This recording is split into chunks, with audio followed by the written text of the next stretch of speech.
フォーミュラードリフトジャパン。革新のカーボンベゼル、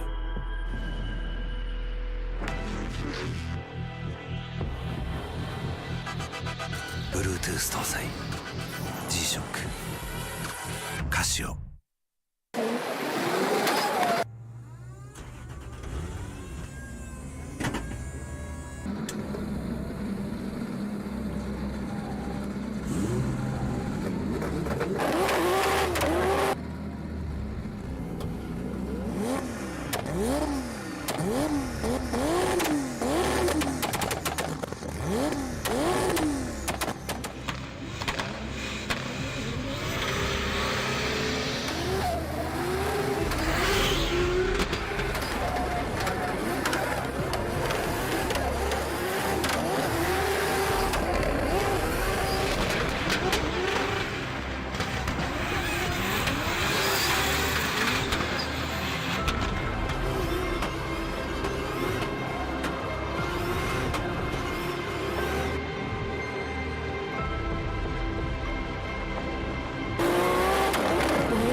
横浜。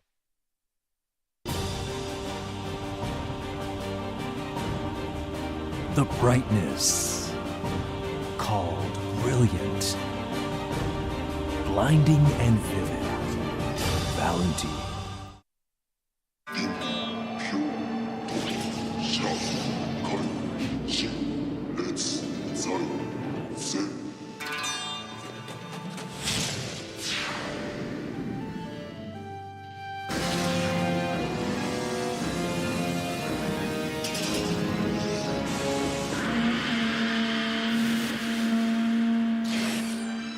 Ultimate lubricant. Mortis.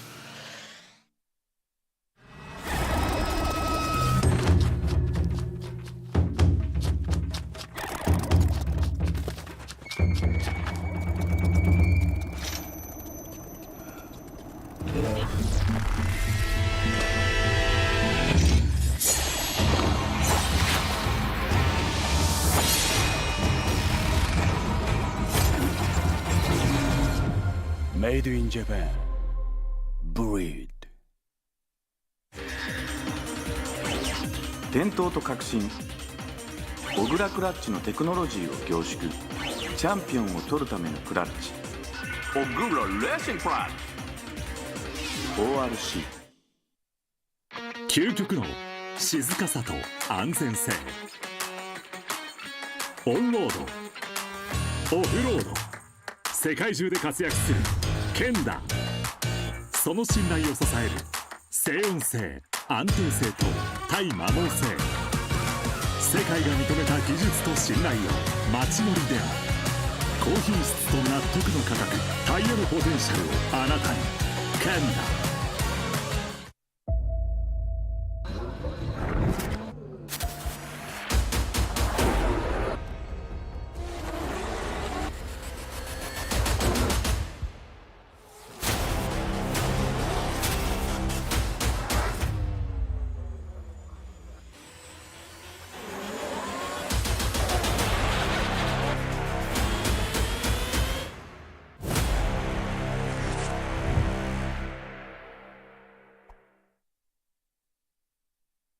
What's up guys, it's Freddy Gaspo and I use RSR suspension on all my drift cars.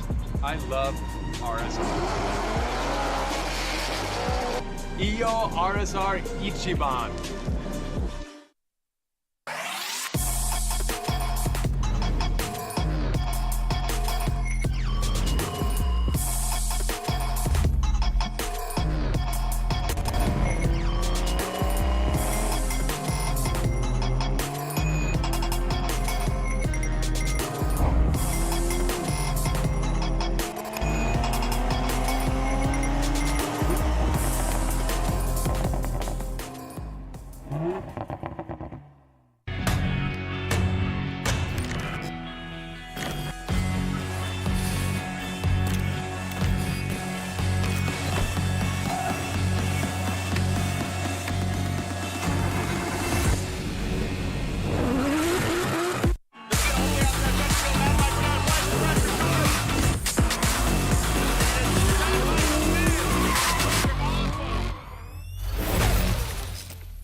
Welcome, ladies and gentlemen, all around the world. Good morning, good afternoon, good evening. Here we are for round 3 of the G-Shock Presents 2022 Formula Drift Japan here at Sportsland Sugo.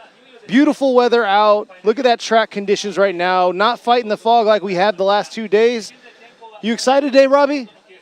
Oh yeah, I'm always excited. You know me. You'll probably hear it in my voice today. I'm looking thrilled for that. So we'll see how today's top 32 is going to happen. Yesterday's qualifying, we went through 50 drivers to get these top 32. So I had to cut 18 unfortunate drivers to get here. Yeah, well, that's the name of the game. You're going to have to bring on your A game here to make it. You know, it's a very a hard-fought battle to get to the top 32. And now we're going to get down from 32 to 16 first for the first half today, this morning. And this afternoon, we're going to go right into the top 16, and we're going to find out who the winner is here at Sugo. And right there, you could see this is on the Japanese side of the house / on the PA system. You got Tom Saiba and Nobuteru Taniguchi. They're going to be the commentators on the Japanese side of the house. If you want to check them out, go to the YouTube side, Formula Drift Japan, and check them out. Right next to them is Yoichi Mamura, one of the judges. He's been a judge here for quite some time. And yeah, excited for that. Yeah. Yeah. And then on the other side, you'll check us out once they go ahead and do their intro. I'm just listening to what they're saying. I'm going to go ahead and translate. They're talking about sunscreen, so yeah. And I know Chris got some sunscreen today because, man, yesterday was a blazer. Yep, it was really hot. Hey, I'll give you this, though. An upgrade for us, you'll see, is we have fans behind us now. I know. Now we have fans. Yesterday we were sitting in the sauna. Yeah, the sauna called the judging stand. So here they are introducing us. Here is us, the guys that don't matter. Kenny Harris, Robin Ishida, Chris Yule. Thank you for coming from all the way from the U.S. They're not really introducing you on the Japanese side, but we will on the American side because you matter for us. But thank you for joining us. It was a long journey for you to be here. You've been only here for a few days, and this is the first time you're visiting Japan. Hope you enjoy it. We went out to eat a lot of yakiniku. Oh, yes. And shouldn't you talk about sunscreen? Shouldn't you talk about sunscreen, too? Because they were. He already took care of that. But, yeah, Chris Yule all the way out here from the U.S. He is a Formula Drift U.S. judge. And here you go right here. This is our top 32 list for yesterday. Kanta got first place in qualifying, moving along to the second part of the top 32 drivers. And, you know, Kanta, he's a winner from the last year's Sugo round. And I think something happened with the straightaway. I heard yesterday too, but then I think the straightaway is supposed to be longer. Yeah, they shortened. It's a little shorter this year. Yeah, they shortened it, and I think it was a mistake. And right there, Sugo representing FD, cutting it out for us. That's pretty cool right there. Yeah. Sugo went and cut the grass, so it looks like, you know, the FD logo. That's pretty dope on their end. But let's go ahead and check out yesterday's top 5 qualifier right there. Team Orange, Masanori Kohashi with the Linglong Tire Drift Team. Team Orange coming in 5th. with a nice, exciting qualify run. Next here, fourth is Takatoshi Mamaida. This guy's been ripping all year round, and he's definitely progressing toward a podium. So hopefully we'll see him up there this event. And right here in the E90 BMW driving the TMS Racing Team Silent Tire, Kazumi Takahashi. He's a familiar face in the podium and also, you know, qualifying high in FD Japan. And qualifying second, almost able to hold through, is Team Kazama with Power Vehicles, number 100, Andrew Gray. As he's a FD Japan 4-time champion, Andrew Gray, as it says on, it's misspelled, but right here, as we were talking about it earlier, Kanta, the winner, took first place in qualify right here with 85-point run. Very nice, smooth, and exciting driving. The winner of the Sugo round, where he debuted this car last year, debuted the car and also took the win. So let's see if he can do a repeat from last year's Sugo. He said, I'm happy. And I'm glad. Yeah, he says he thinks that the car is really good with the track, and he also likes the track. It feels good to drive here. And he said tomorrow I'm going to go and gun for the win here. And he said, you know, that's going to be a three-peat for the Team Orange member if he can win today, because the first round was won by Kohashi, second round was won by Suenaga, and this round, if he can take the win, that's going to be 3 of the drivers. And I got to add on there for the qualifying yesterday, we had 85 points. We had a four-way tie going on, and it came down to their second qualify run to see who was going to get that top spot. So it came literally down to the end, and that second run was very vital. That's the biggest thing they have to realize, is they have to make sure that they perform good both times, because at the end, whenever it comes down to a tie, it comes down to how their score was prior. Yeah, and I think for the qualify yesterday, everybody did their best, I'm pretty sure. It's just that it didn't seem like they were able to figure out how they can show how exciting the car could be. Exactly. Or how it could look like, the initiation and also the transition. A lot of the guys were missing the outside zone 3 because they were transitioning too late. And, you know, it made the 85-point run was a very nice run. But they all still have a lot of room to grow. So I would like to see them up their lead run. Exactly, and that's during this top 32. And like you said, leaving outer zone 2, transitioning into outer zone 3, that was a huge problem. But at the same time, it was the initial initiation, leaving that 3-2-1. They weren't getting right back on it. It's like they hesitated, and I don't know if it's because of the length, but they've had plenty of practice time. So I'm definitely interested to see how it's going to be. But I must add, you can see right there, there's a transition from outer zone 2 to 3. That's going to be the danger zone today, because they're going to get lost in the smoke. This is a track that produces a lot of smoke from these cars. Danger zone? Like the Top Gun danger Top zone? Gun. Yeah. I don't know if y'all see it. I have not seen the new one yet, so I'm going to go as soon as I go home. So it looks like at the line, it looks like they are ready to go. It's going to be Kanta, our lead for qualifying, going against Takumi Sato. Kanta's in the Linglong Tire Drift Team Orange JZX 100, while he'll be going against another JZX 100 with the Motis Good Ride West Auto. And the drone is slowly going to where he's supposed to be. So right now, we're waiting on the judges. As usual, waiting on the judges. Come on, Chris, hurry up.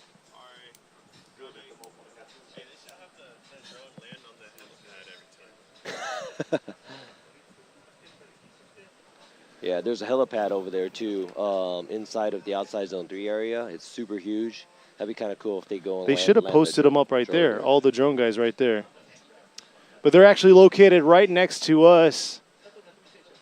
It's 9:15 here local in Japan. Beautiful weather out, you can see. And it looks like we are ready to rock and roll and make this top 32 happen.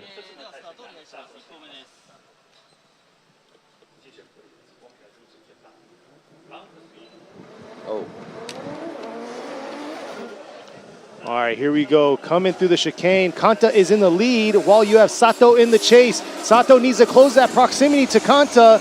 Looks like he struggled a little bit, and Kanta doing what he did yesterday in his beautiful qualified run is just laying a smoke trail, and Sato is just getting lost in it, not gaining any proximity throughout that track and just definitely getting gapped the whole way. So what I see is what you saw. The viewers or myself? Everybody. So yeah, there was a gap. It looks like there's a big difference in power and maybe grip from both of these cars. Sato is doing a good job as a chase car, except very far. He's on the same line, running the similar angle, or similar line and similar angle, but it looks like Kanta is just a little bit too fast for him to catch up. It would have been better if he tried to, I don't know, I'm not sure if he was able to jump the light as a chase car to get a little ahead. It looked like he was already spaced a little on the straightaway as well, so that's going to, you know. Yeah, Kanta did fill majority of the zones, but it looks like outer zone 3, once again, many of these drivers have been struggling. They'll hit the latter half or the back half of it, but they're not able to fill it early on, like getting that early flick on their car on that transition. Yeah. But where Sato was is where a chase driver does not want to be, right where that smoke trail is. You want to be right in that pocket, but unfortunately, Sato, I don't know if, like you were saying, he underestimated his power, kind of gave him a little bit too much from the start and couldn't get it back. Yeah, because I think Sato's car, he said something about 600 horsepower, or it's like a 3-liter.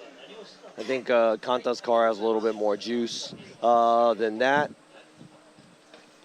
But we'll see here this time. Sato's going to be in the lead. Kanta's going to be in the chase. Kanta's been doing a phenomenal job in that chase position. So we'll see how he's going to do and see if he can keep that close proximity to him. Yeah, now if you saw the gap, it's going to be harder for Kanta to, you know, try to hold back and stick with them. He can't give them too much space, and if he doesn't catch up, he's, you know, might end up one more time or something because of inactive chase too. So he's going to have to try to stay as close as possible. But driving behind a slower car or, you know, a less power car is pretty hard too. And that's a big thing. Kanta's young and he's very aggressive. I have yet to see him like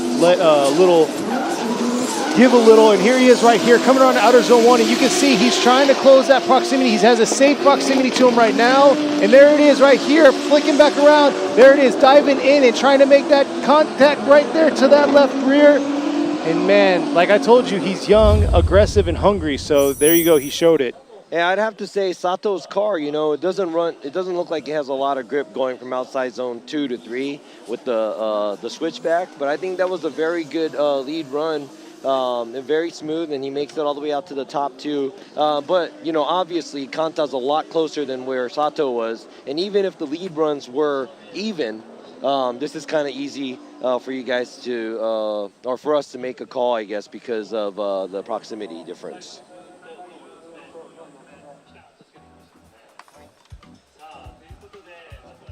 So here you go. Imamura is going to go with Kanta. It's going to be, that's going to be Chris Yule and then Robbie Nishida right. So Kanta gets the first win of our top 32, moving on to the top 16. Good job by Kanta and a good hustle by Sato, trying to do everything he can. Better luck for him next time. And, hey, I didn't know that Chris, are you part Japanese? Yeah, I didn't know. Just his Chris last Yule's name. part Japanese? Yeah. Oh, that's his middle name they brought out. Oh, is that your middle name? Yule is your middle name. Oh, no. Yule is short for Taniguchi. So we have Chris Taniguchi, but in the U.S., Taniguchi is a little too long to say, so it's Chris Yule, right?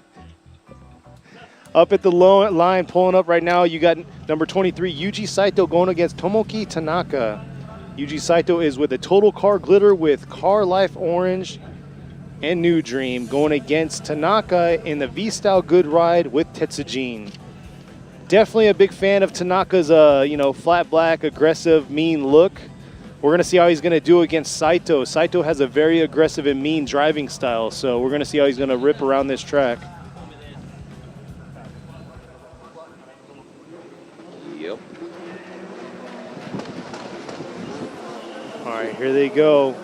Saito in the lead, Tanaka in the chase, coming up to the 3-2-1. Saito real early into that 3. Ooh, looks like Tanaka dipped the tire right there, kicking around, but look at that, keeping that close proximity to him. Let's see how they're going to do here through this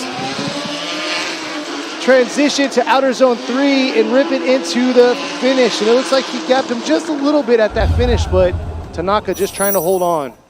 Yeah, Saito did a fairly good job as a lead run or a lead driver. Tanaka trying to keep that close proximity up until the outside zone 2. At the transition, it looked like he fell back a tad bit. But, you know, that's an adjustment that he had to make. And probably being in all that smoke, kind of get blinded and lost. So it's really hard to flick the car hard. And you need a lot of, how can I say it that's not... that I could say on the live stream.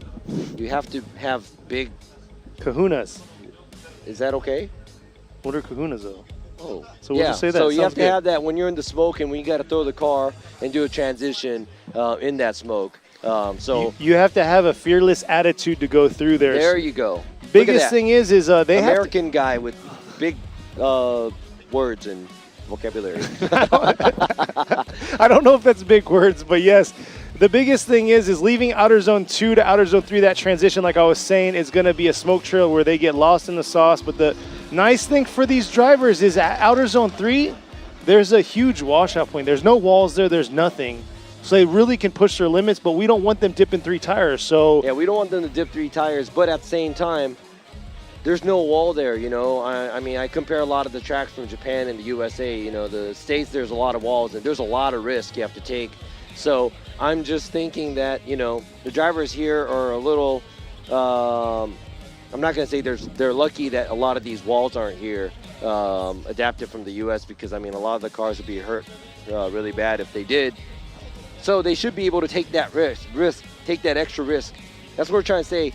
For Qualify 2, when you take the safe line and the safe run and don't take any risks, you're not going to get a high score. And that's what they implement in the U.S. as judging perspective, X factor, the style point. But let's go ahead and see how Tanaka is going to be leading and how Saito's going to give chase. There you go, Tanaka in the lead position. There you go, wide on that 3-2-1, coming into that outer zone 1. Saito trying to keep up, not too bad, ripping in that outer zone. Here he is. Let's see this transition over to outer zone 3. Man, Saito right there the whole time in that pocket.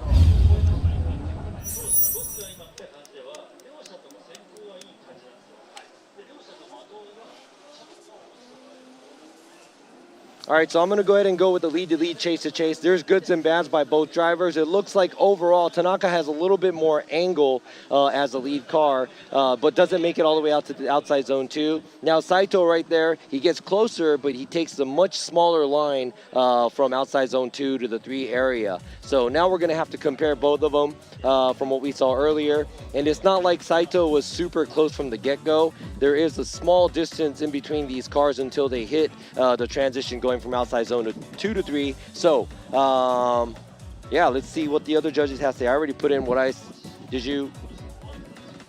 Yeah, so I think we already, I'm going to go ahead and start saying it because I don't want people to think like we're taking the time, because I hear it all the time. They're like, oh, waiting for the judges, waiting for the judges. It's like, no, not waiting for the judges. We already put in what we wanted to say. Exactly. So we'll see here.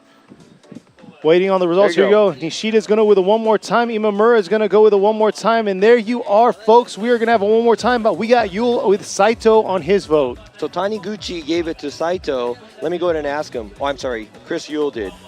Let me go ahead and ask him real quick.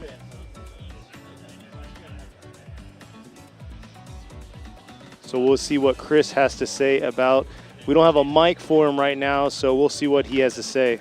Yeah, so Chris said he likes red cars. No, I'm just kidding. I like his style. Yeah, he said he likes his style. No, he gave some good points right now where he said Tanaka's lead, he was a little late getting into outside zone 1.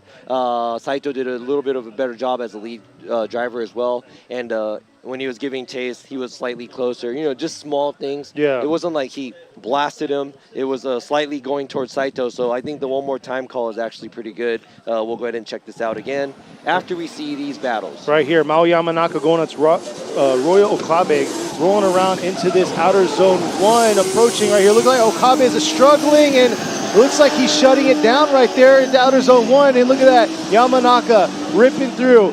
Our FDJ2 champ from last year, laying down. And he did make his complete lead run, so that's going to be an incomplete for the chase car driven by Okabe. Something happened to him right before the initiation because he was not able to get to rate, or he could not get to angle right there. There you go. Oh, As you can see on the replay, his car stopped, and he is actually, oh man, yep, he blew his motor. There's oil all down the straight. Oh, you're right, yep. So guys, we're gonna have to bring in the cleaners, so we'll be right back. We'll be back in an hour.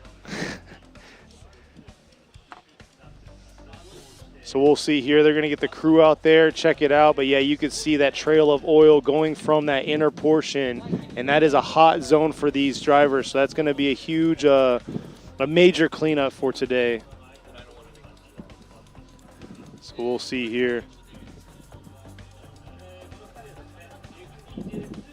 If you viewed in on, so earlier this week on Friday, we did the qualifying for FDJ2, and then yesterday in the morning we did FDJ2 top 16, got our winners there, and we rolled through straight into qualifying yesterday that afternoon for the qualifying for the Pro Series. But yeah, for FDJ2 here at round 3 Sportsland Sugo, we had Ryuto Horiuchi. He was with the Horiuchi Factory S15. He got first, while we had Tsubasa Nagasawa. He got second, and he was the Tsubasa Shokai with Hardcore.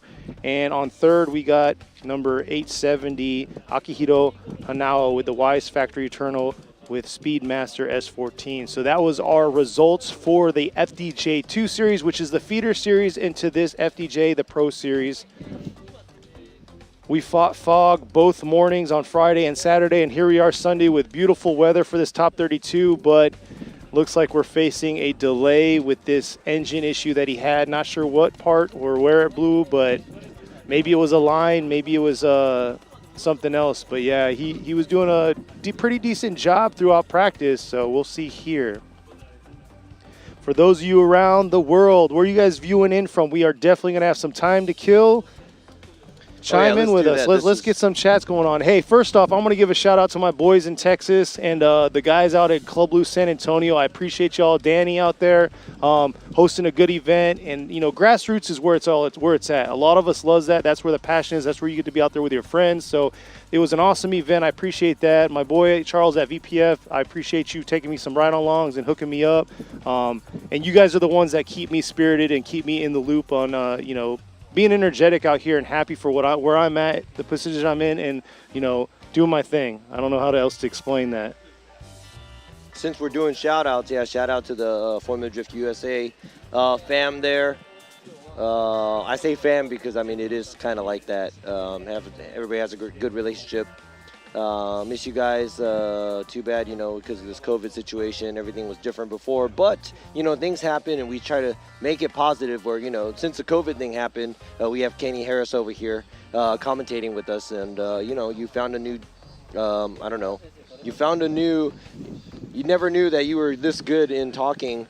And, yeah, I'm enjoying it as well. So I'm enjoying your company here. Shout out to my wife, Christine. And my boy Joey, who just graduated high school, so congratulations to you. Yes. And my girls, Lolo and Cocoa, is waiting for me, so I can't wait to get home.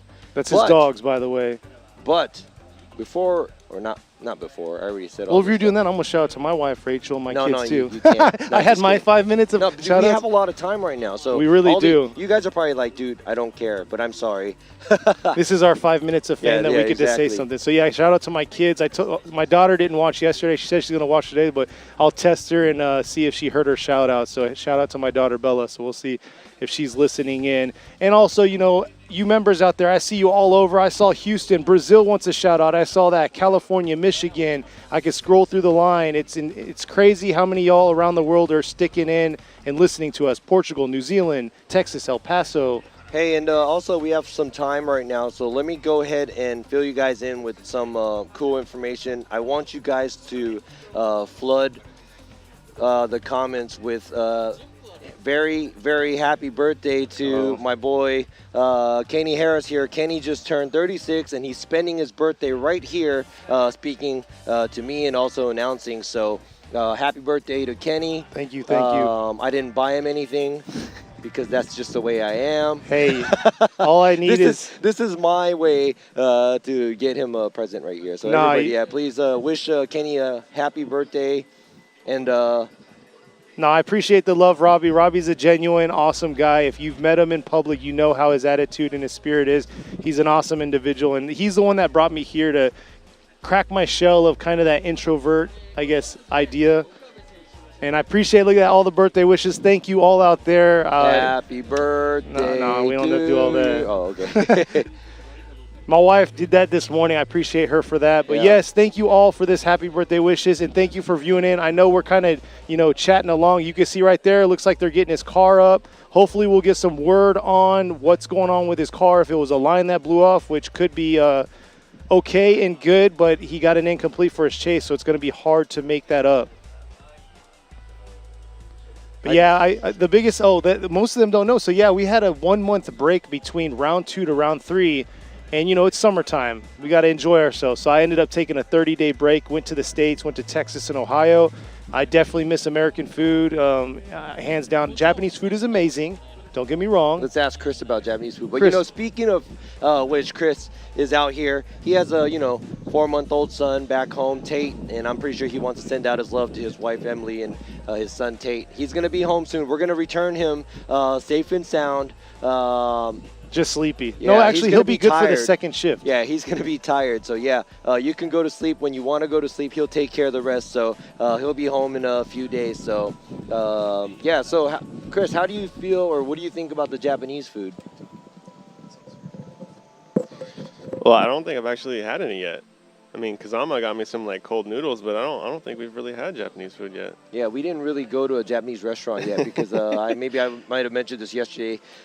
Chris got here. The first place we went to was Chinatown. We ate some Chinese food there, and after that, we've been, you've been eating Japanese food. It's just that they're in the little lunch boxes where they're really cold. Bento boxes. Yeah, the bento boxes. And then the last 2 nights we went to the yakiniku place right next to the hotel, but it was kind of like a Korean-style yakiniku place. So it wasn't really it was good, Japanese though. I like style. it. Yeah. We went there twice. That's how much I like it. So. Yeah. So tonight, hopefully, I can get him some true JDM food.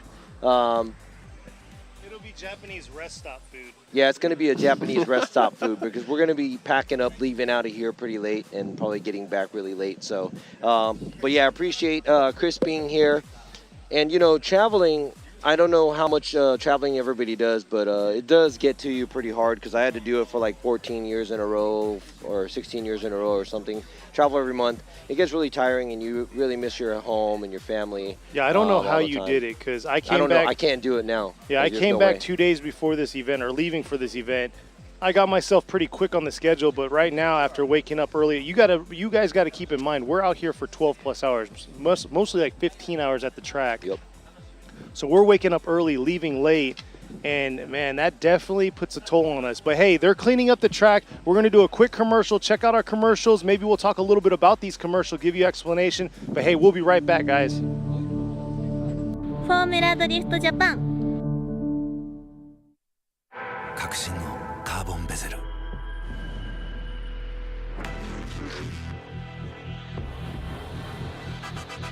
Bluetooth 搭載 G-SHOCK カシオ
the brightness, called brilliant.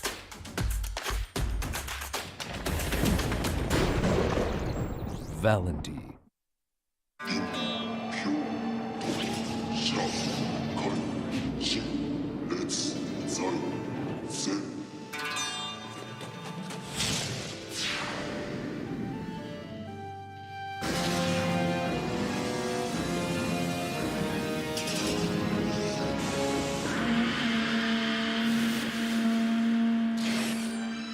Ultimate lubricant. Mortis.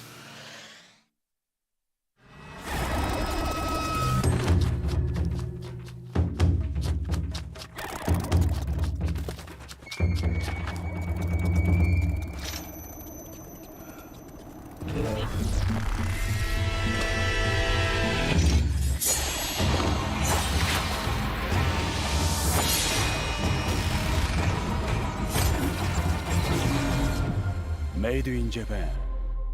Breed.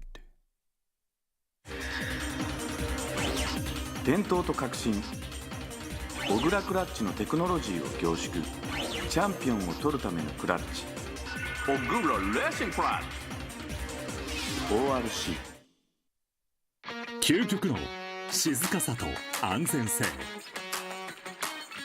オンロードオフロード世界中で活躍する剣だその信頼を支える静音性安定性と対摩耗性世界が認めた技術と信頼を街乗りである高品質と納得の価格タイヤのポテンシャルをあなたに剣だ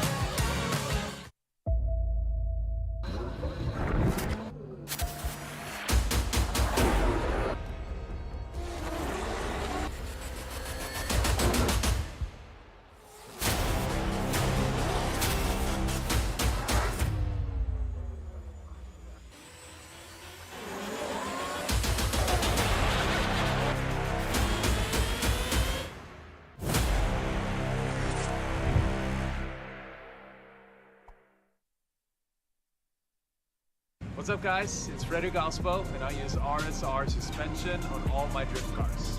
I love RSR.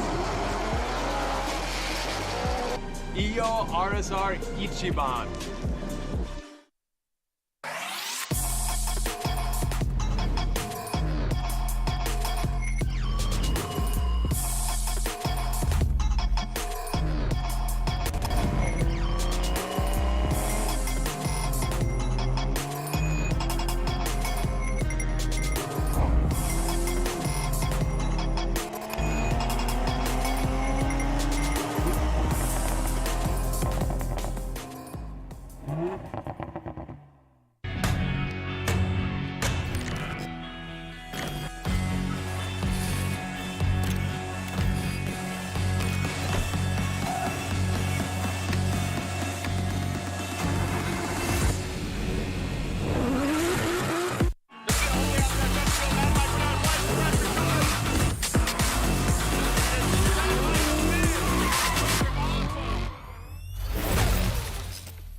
All right, we're back here at Sugo. It's sunny, it feels good. And check out that green drift truck. It's about to show you guys a demo, how to clean the track. There was an oil spill done by Okabe. It looked like, I think he maybe blew his motor or something. I'm gonna get more information from him later. But yeah, Mao Yamanaka was leading. Okabe gave chase, and Yamanaka finished his run. Okabe blew his motor on the straightaway at the entry, and he had corrected and came off the course. But yes, he did spill oil on the track, so they're taking care of that right now. And yeah, I'm surprised they're not using more of those witch brooms that they usually would. Exactly. If you're just tuning in, this was our third battle of our top 32. So far, we have Kanta moving on to the top 16. He was going against Sato, and Yuji Saito and Tomoki Tanaka. They're on a one more time wait, so we'll see them battle it out again. But right now, we're in the Mao Yamanaka and Royal Okabe tandem battles, and like he said before, Okabe looks like his truck from the view here, the tow truck just arrived to his pits. So we'll have to see what they're going to do or what the outcome is. So it looks like they're finishing up. Thank you for the wait, guys. And meanwhile, did you see anything interesting on the... Not much, just a few comments here and there about the commercials. Oh. Do y'all have any questions out there? Definitely about them commercials. So there's you want to talk about the Brig commercial? He's reading. Oh, man, yeah. We don't get any espressos and no expensive lunch either. We just get... Bento lunches. Cold bentos. We get water. That's how it is, man. That's life. Everybody thinks that the judges get like, you know,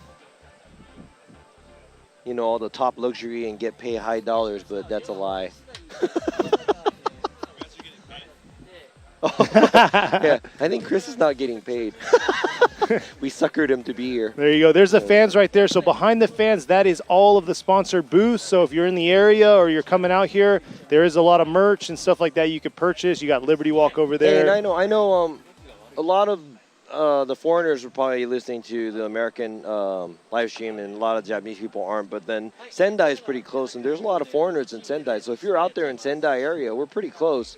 If you've never come out here, it's probably a good experience just to come out, hang out. In between the top 32s and top 16, we have the FMX guys doing backflips on their bikes. They got huge ramps out there. They're gonna be doing backflips and all these other tricks on their bike. I think he's. I think Okabe is knocked out, but I'm gonna have to double check. So we'll see here.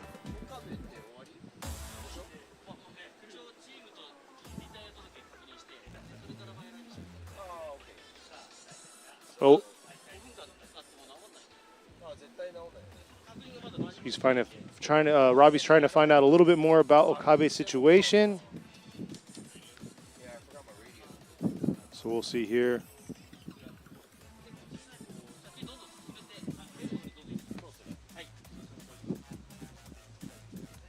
All right, so I think we're going to move on because we are getting no information from the pits. Are we going to 5-minute or are we going to competition timeout? Or most likely it's probably a bad motor, so I think he's probably going to have to call it. Yeah. So this is I do this to Robbie a lot, and I change the subject. That video game that's on there, that's out already, right? You can get it. It's one of the commercials. Yeah, it is already out, so you can go check that out. Torque Drift? Yeah. Yeah. And then right there, that's our Chariot, our beautiful Tundra, big screen on it. You just saw on the screen right there. But yes, this was a huge event. We had FDJ and FDJ2 and FDJ out here, the Pro and the Pro Spec equivalent. This is one of two events that we have where both are actually sharing the same field at on the same weekend. It was pretty awesome. We got all the drivers lined up yesterday for autographs. So if for the spectators that were out here, that's awesome. You got to get every single one of their autographs. But the next one we'll have like this is going to be at Okayama. And that's the other international circuit. That's funny, though. I mean, if I was this is an advice to the FDJ2 drivers, but if I was the FDJ2 driver, I'd probably leave my stuff at the pits and, wait for the crowd to come, so exactly. they could come and check out my car. Because we had a little bit of a crowd for FDJ2, but like it's the Pro Spec series, so they aren't, they don't have they have love. We do give them love because we do have our live stream for them, but, I mean, obviously you're out here to see the pros drive, so. I know that, but, I mean. No, I know what you mean. Keep it out there. It's there's probably like 2 teams or 3 teams that are still there with their cars out, but everybody else just packed up and left. So, that's kind of, I wouldn't do that, but that's just me, though, but whatever. And the setup this time, we have the pro drivers inside the hard pits, and then behind them was the FDJ2 drivers. Yeah, so there you go. You're seeing 2 cars on the screen going to the burnout box. Right there coming out underneath the Dunlop bridge over there is Naoto Suenaga driving the 370Z and Yoshiya Esaki, who is driving that gold S15. Still rocking the SR, and I remember he still probably has he only makes 400 horsepower or something, so he's very, very down. Yeah. There's probably half of the horsepower or double the horsepower under Suenaga's car. He has a VR38 in it. This car was driven by a few drivers last year and the year before, and now Suenaga is the driver for the Atlas tired car, Team Fukushima. So we'll see how he's going to perform here. Suenaga, last time he podium number 1 at Ebisu, but what's crazy is every one of his opponents dealt with mechanical failure, and you can see right there, it looks like a pylon touch or the jump of the light. But that's a big thing right there. Yeah, Suenaga, every one of the battles that he had, they all had mechanical failures, and he kind of, eliminated them that way.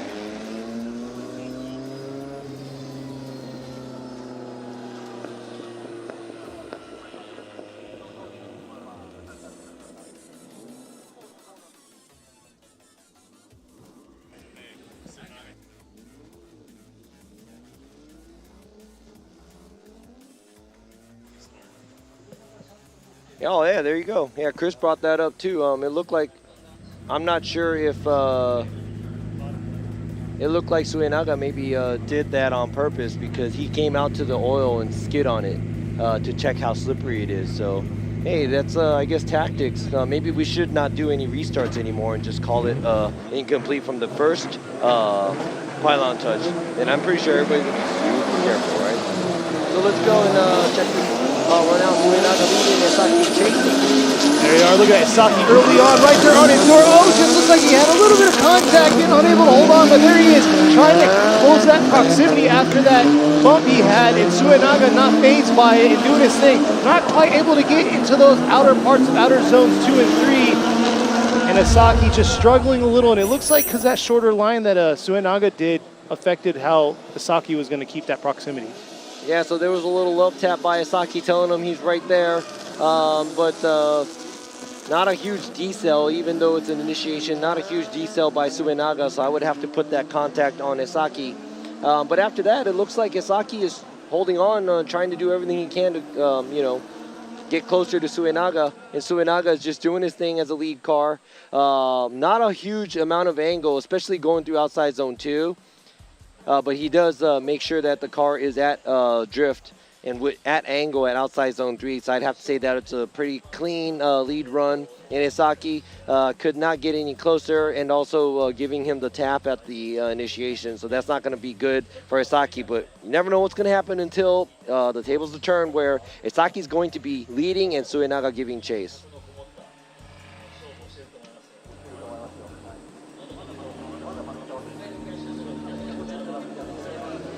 Here they are coming back up. So yeah, the reason why they're coming back up, this is a 2.3 mile international track. So if they had to drive all the way around, this would be a solid 4 to 5 hour top 32. So here they are coming back around, U-turning and getting ready for the second part of the battle, where Suenaga is going to be in the chase and Isaki is going to be in the lead.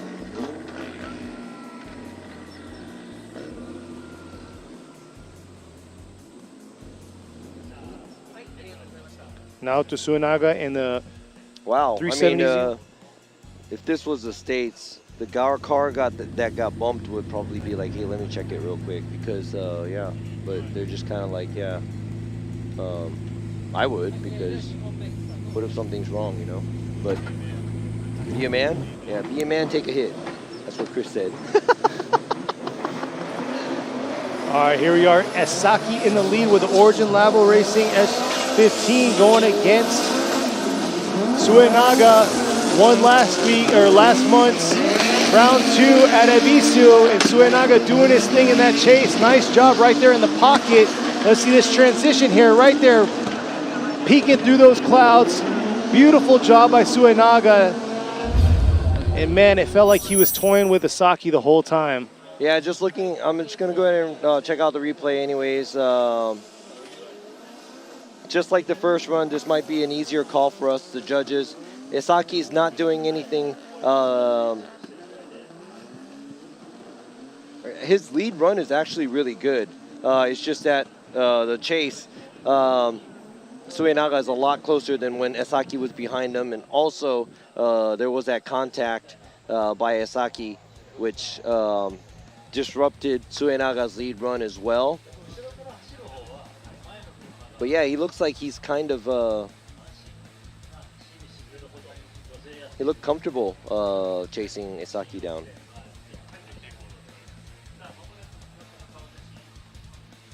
Yeah, so not waiting on the judges.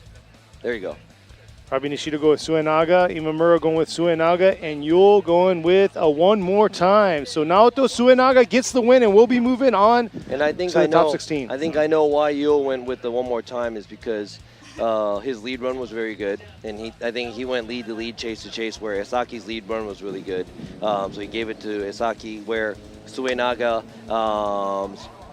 lead run, he was running a shallower line here and there, and Isaki was going very wide, and Suenaga probably took the chase, and Isaki took the lead. So I understand that. I agree with that as well. So here we are. Just that ours was like tipped over a little bit to Suenaga. We are rolling back to our one more time battle, going against Yuji Saito against Tomoki Tanaka. And here's a one more time battle. Let's see who's gonna get on top of this one right here. Here it is. Tanaka in the chase, Saito in the lead. Tanaka trying to close that proximity right there to Saito, but Saito just chugging along here. Man. And just losing him just a little bit after outer zone 2. Yeah, that's a sizable gap created by Saito. Tanaka looked like he was trying to do everything to stay behind. I like the way Tanaka didn't cheat the line to get any closer, but at the same time, I wish he did a little to get a little closer to the lead car. Everything looked okay, but outside zone 1, but after leaving outside zone 1, it looked like the gap was getting bigger and bigger between these cars. Now we're going to have to see what's going to happen when Saito gives chase and Tanaka leads.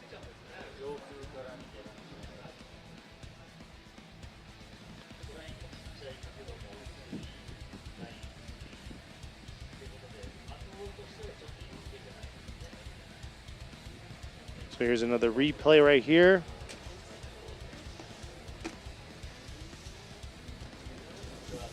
And you can see right there, Tanaka, both times on his last runs, he was right there on that edge of the 3-2-1. See, you know what's funny though? When everybody's drifting, when the drivers are drifting, they want to drive fast as possible, right? Yeah. But when it comes to turning around and going back to the start line, they're driving slow. And it's like, I thought you liked to go fast.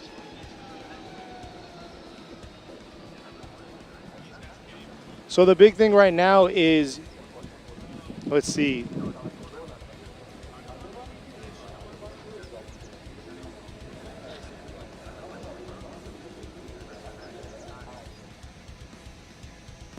So reading some of the comments, Saito has a VR under the hood, while you have Tanaka with a 2J. So we'll see here how they're going to do. Tanaka is going to be in the lead this time, while Saito is in the chase. Yeah, that was Chris brought up a good point. They should do a J turn right at the finish line, where we're going to have to judge that too. So they'll turn around right away. But here we go. Let's go ahead and see Tanaka lead and Saito give chase. All right, here we are coming up. You got Saito in the chase. Let's see how he's going to do this time. See if he can get that close proximity to Tanaka. Tanaka doing his thing through outer zone 1. Beautiful job. Can he carry it all the way out to the outer zone of 4? Oh, unable to on 2, but able to carry it back to 3. But Saito's right there on his left rear, finishing strong.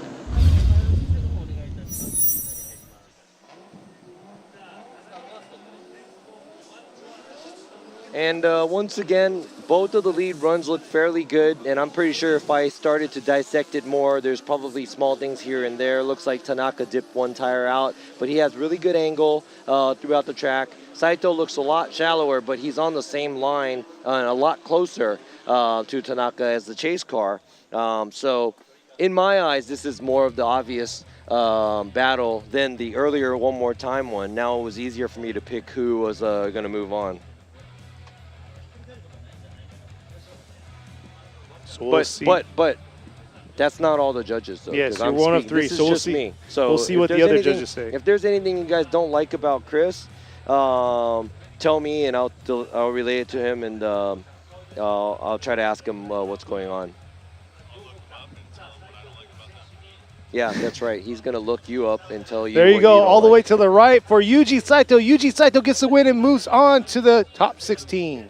Good job. That was a nice battle thrown down by Saito and Tanaka. So Saito is going to be going against last year's winner here and the #1 qualifier from yesterday, Kanta, for the top 16.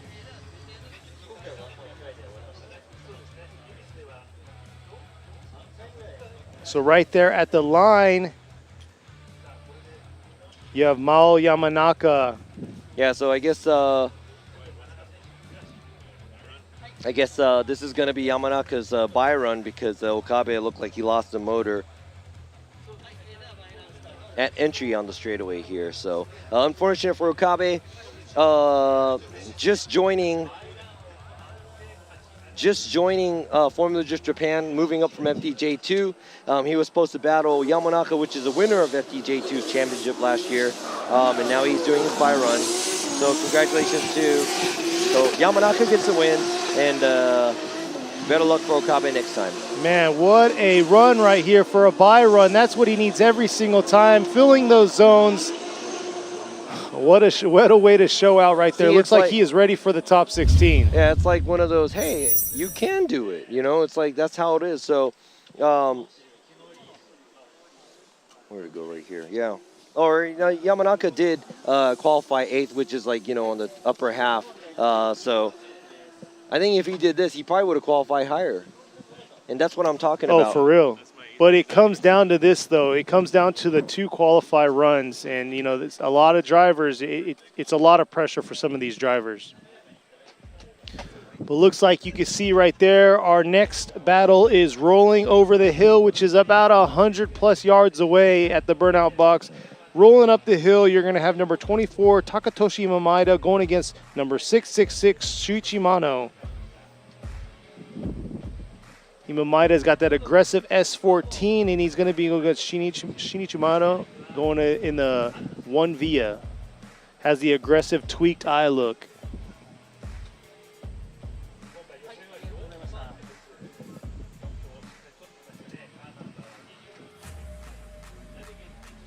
Imamaida's with the 5X tire Navigate Penske KRC MJC, while Mano is with the Vittor Racing with Chadi Boy style. There you go. And here you go, Mano and Imamaida, both S chassis, both 2JZs. Both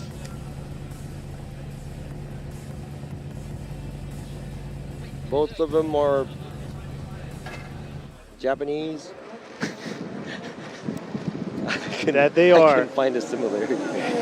Here they are. Looks like they're ready to go. Imamaida's very aggressive. He's done a phenomenal job. Let's see how he's going to do here on his lead. While Mano right there trying to roll in. Looks like he's leaving a nice gap between him and Imamaida, but Mano needs to close that here in the transition, but unable to, but able to fill that outer zone 3. And after leaving outer zone 3, Imamaida just kind of took off. Yeah, Imamaida, well, I mean, it looked like he was starting to grip up more. Lost a lot of his angle as a lead car, so it looked like he was kind of trying to run away from the chase car. But let's go ahead and check this out. Right here too. Kind of adjust his angle, loses a little bit of angle so he can move forward to create that gap. But, that's not like right there. Very shallow going from outside zone 2 to 3. We do not want the lead car to run away from the chase car. We want them to fill the zones and drift, not road race. So I'm not going to say that this is the best run that Imamaida did. As you can see right there, you can see how much angle he lost, which he left, and he left to open the outside zone 4 area. Check this out one more time right here, right there. Lost a little angle. Then Mano's starting to creep up, but after that, looks like they have similar line.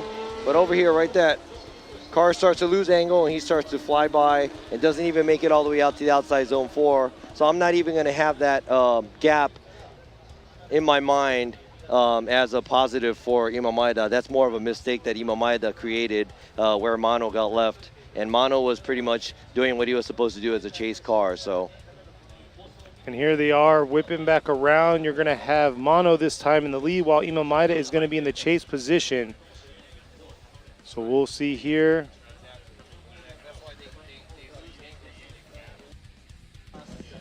All right, so I don't know if any other drivers know this or hear this, but after the cars initiate once, they try to lose a little angle to drive faster, driving to the outside zone. We want you to drift to the outside zone. Yeah, we're looking really closely at that. And even if there's a gap created from that, that's not going to be a positive, anything good for the lead car because you're just trying to run away. Here he is, Mono in the lead this time, coming up to the 3-2-1. Ima Maeda's got to keep that close proximity to Mono, and there he is early on trying to keep a close proximity, adjusting himself to the angle that Mono is giving in outer zone 1. There they are, coming through outer zone 2. Beautiful job by Ima Maeda. Can he hold on? Oh, look at that. He had a little bit of an adjustment leaving outer zone 3 there and trying to dive in to keep that close proximity. See, so Mono's lead run, he did something similar at the initiation to the inside clip. Right here, right there, loses angle, but he makes it all the way out to the outside zone. Ima Maeda is right there behind him, but very low angle. Gets too close right here, messes up the transition and straightens out pretty hard. Doesn't straighten up, but he actually corrects really hard and doesn't look like Ima Maeda was able to hold on to drifting. He could have gave him a little bit of a gap to stay in drift, but right there, look at that. That's pretty not straight, but that's a huge, sizable mistake created by Ima Maeda.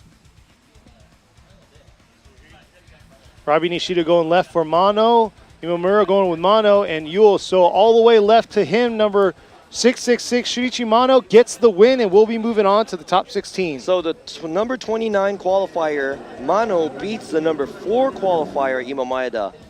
Congratulations to Mono, and better luck for Ima Maeda for the next round.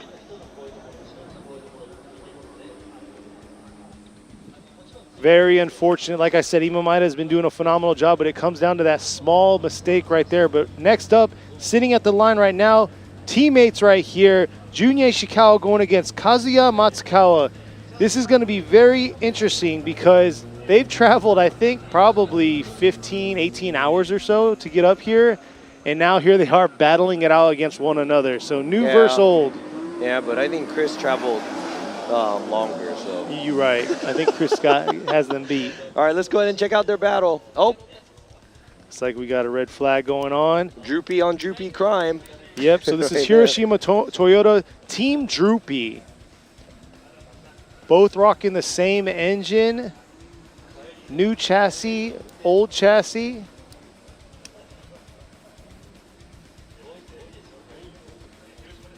It's really far, and I don't know who's driving the trucks and their service vehicles, but loser has to drive home. There you go. That's a lot of pressure right there.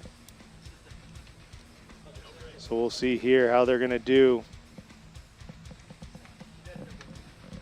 So Ishikawa's in the lead while Matsukawa is going to be in the chase.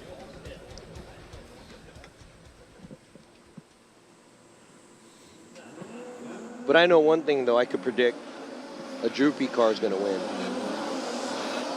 Well, yeah, you're right. Here they are coming around. Ishikawa in the lead. Matsukawa, they drive together all the time. Let's see how they're going to do. Definitely Matsukawa's got to close that proximity. He doesn't want to get lost here through this transition in outer zone 2 to outer zone 3. And there he is popping in. Looks like he dove a little bit too much, taking a shallower line, but able to keep a decent proximity throughout that course. That was very nice proximity, very close driving from Matsukawa, but I would have rather see a little bit more of him to match Ishikawa's line right there. Matsukawa running a tad bit of a shallower line. He matches the line right there outside zone 2, but right here where he does a transition, he does it in the middle of the track, and it dives in a little bit too much. He does not get close to the outside zone 4, where Ishikawa as a lead driver is doing everything he's supposed to and giving Matsukawa a fair share of a good space to run a chase run. So now we're going to have to see what Ishikawa is going to do. I like the way Ishikawa is doing this right now. He's driving fast back through to the start line. Thank you. because this saves a lot of time. I mean, this is a big track.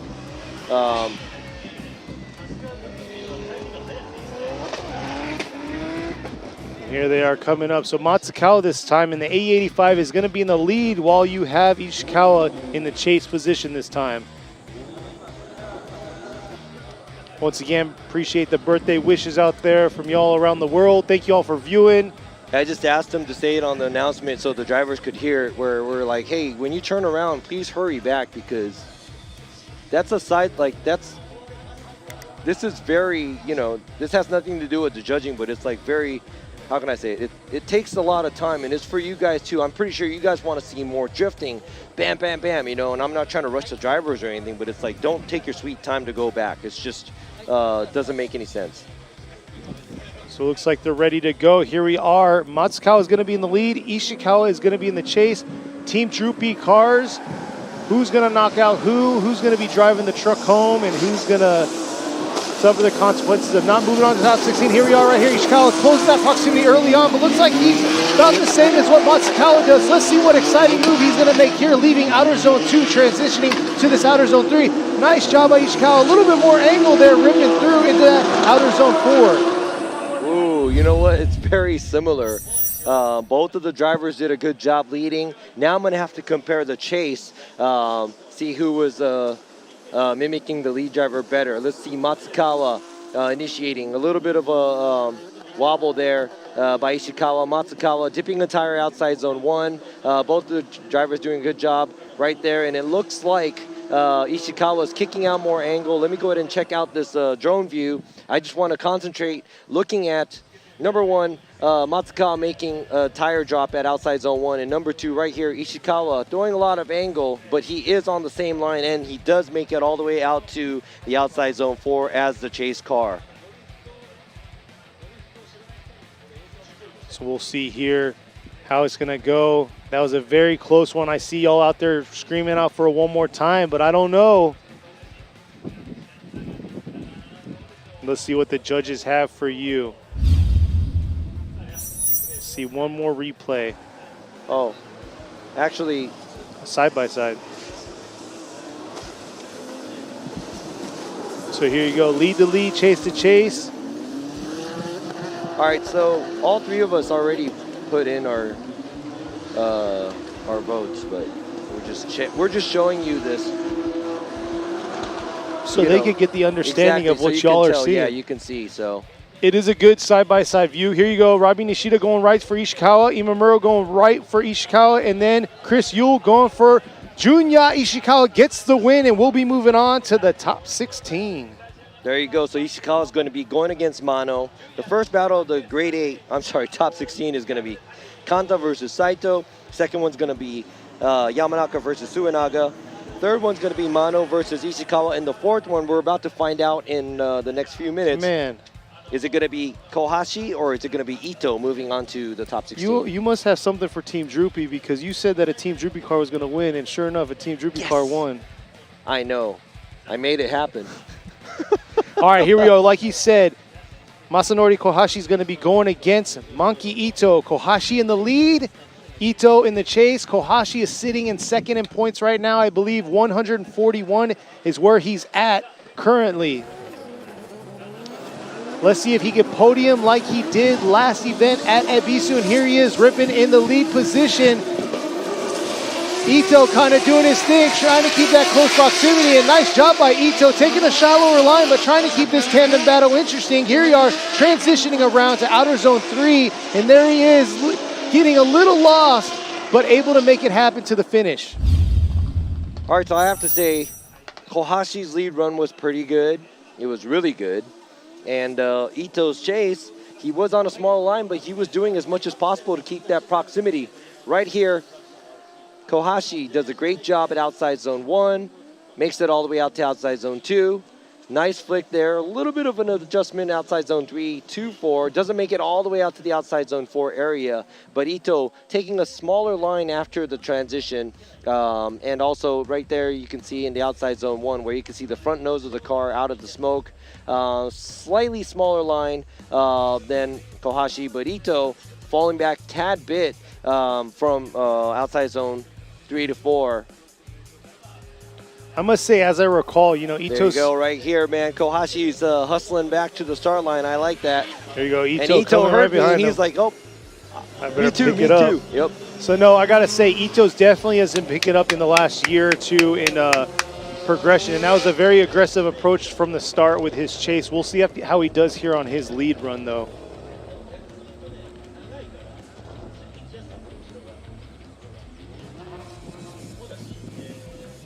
Yeah, so currently leading the series is his teammate Naoto Suenaga, and Masanori Kohashi is second, but he did win Suzuka Twin, and he's only a few points behind of Suenaga, so I know Suenaga already moved up, so Kohashi does not want to fall behind.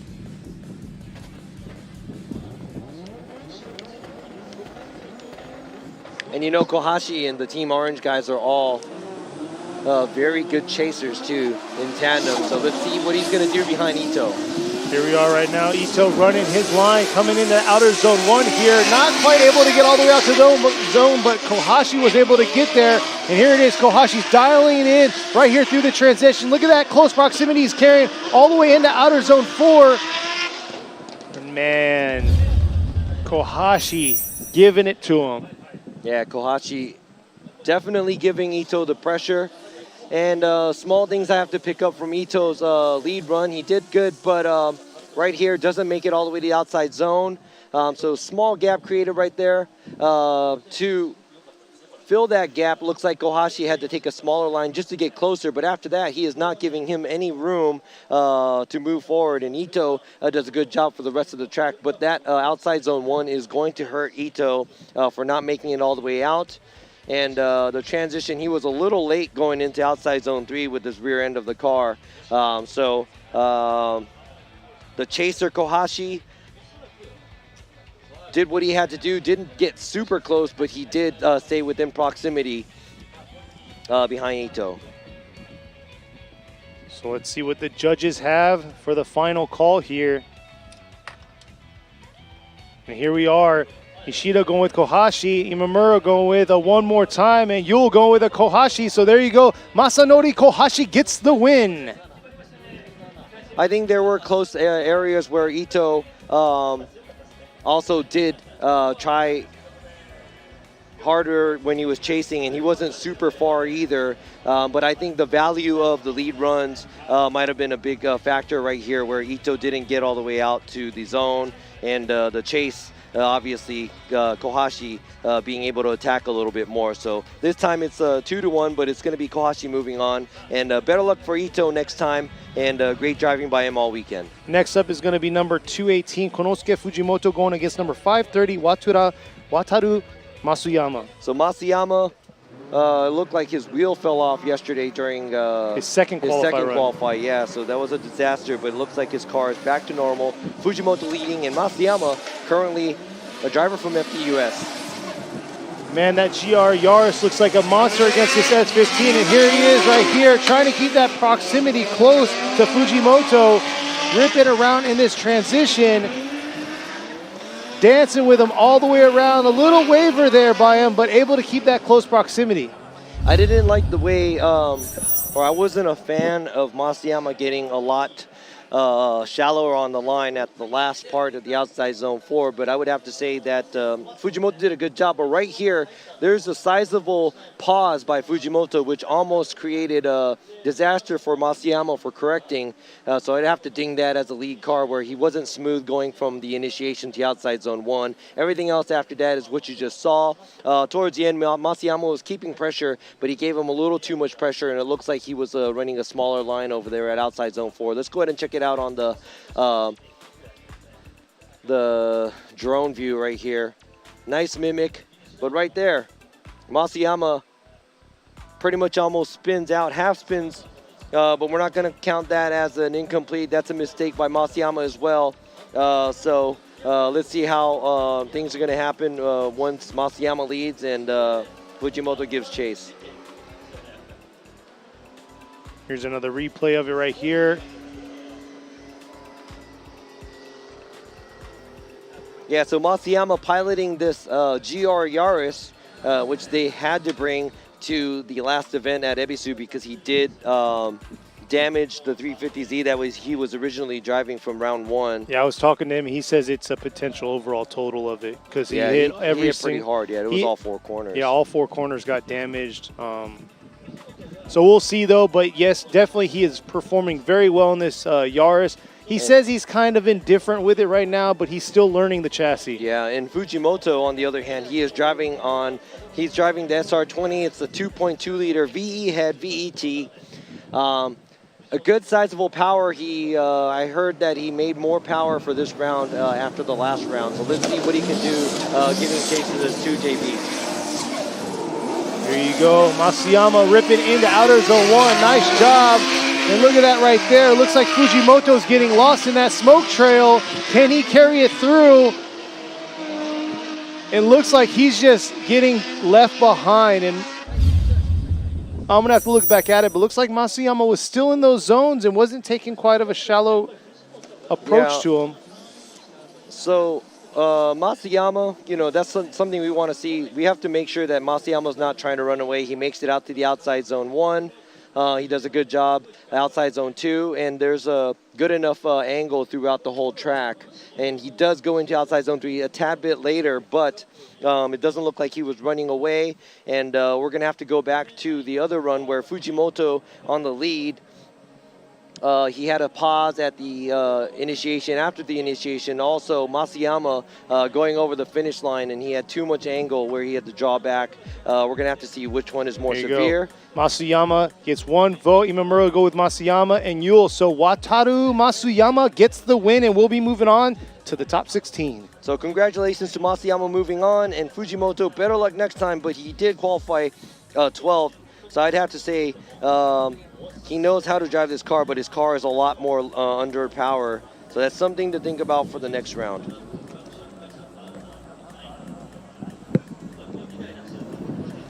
That right there was our last battle on the left side of our bracket. We are moving on to the right side, and our first battle on the right side, number 2 qualifier, number 100 with the Team Kasama with Power Vehicles, Andrew Gray going against the vacancy with Weld, number 58, Kazuhiro Kubo.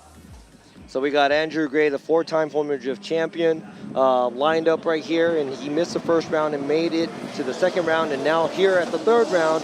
And so let's see how good of a chase Kubo could do to the ex-champion. And here you go, ex-champion throwing smoke early on. He's been doing it all day long and all weekend long in practice, and Kubo just getting lost completely through the track. Oh, dipping a tire right there through that inner portion, and man, he just couldn't gain proximity to him throughout that track.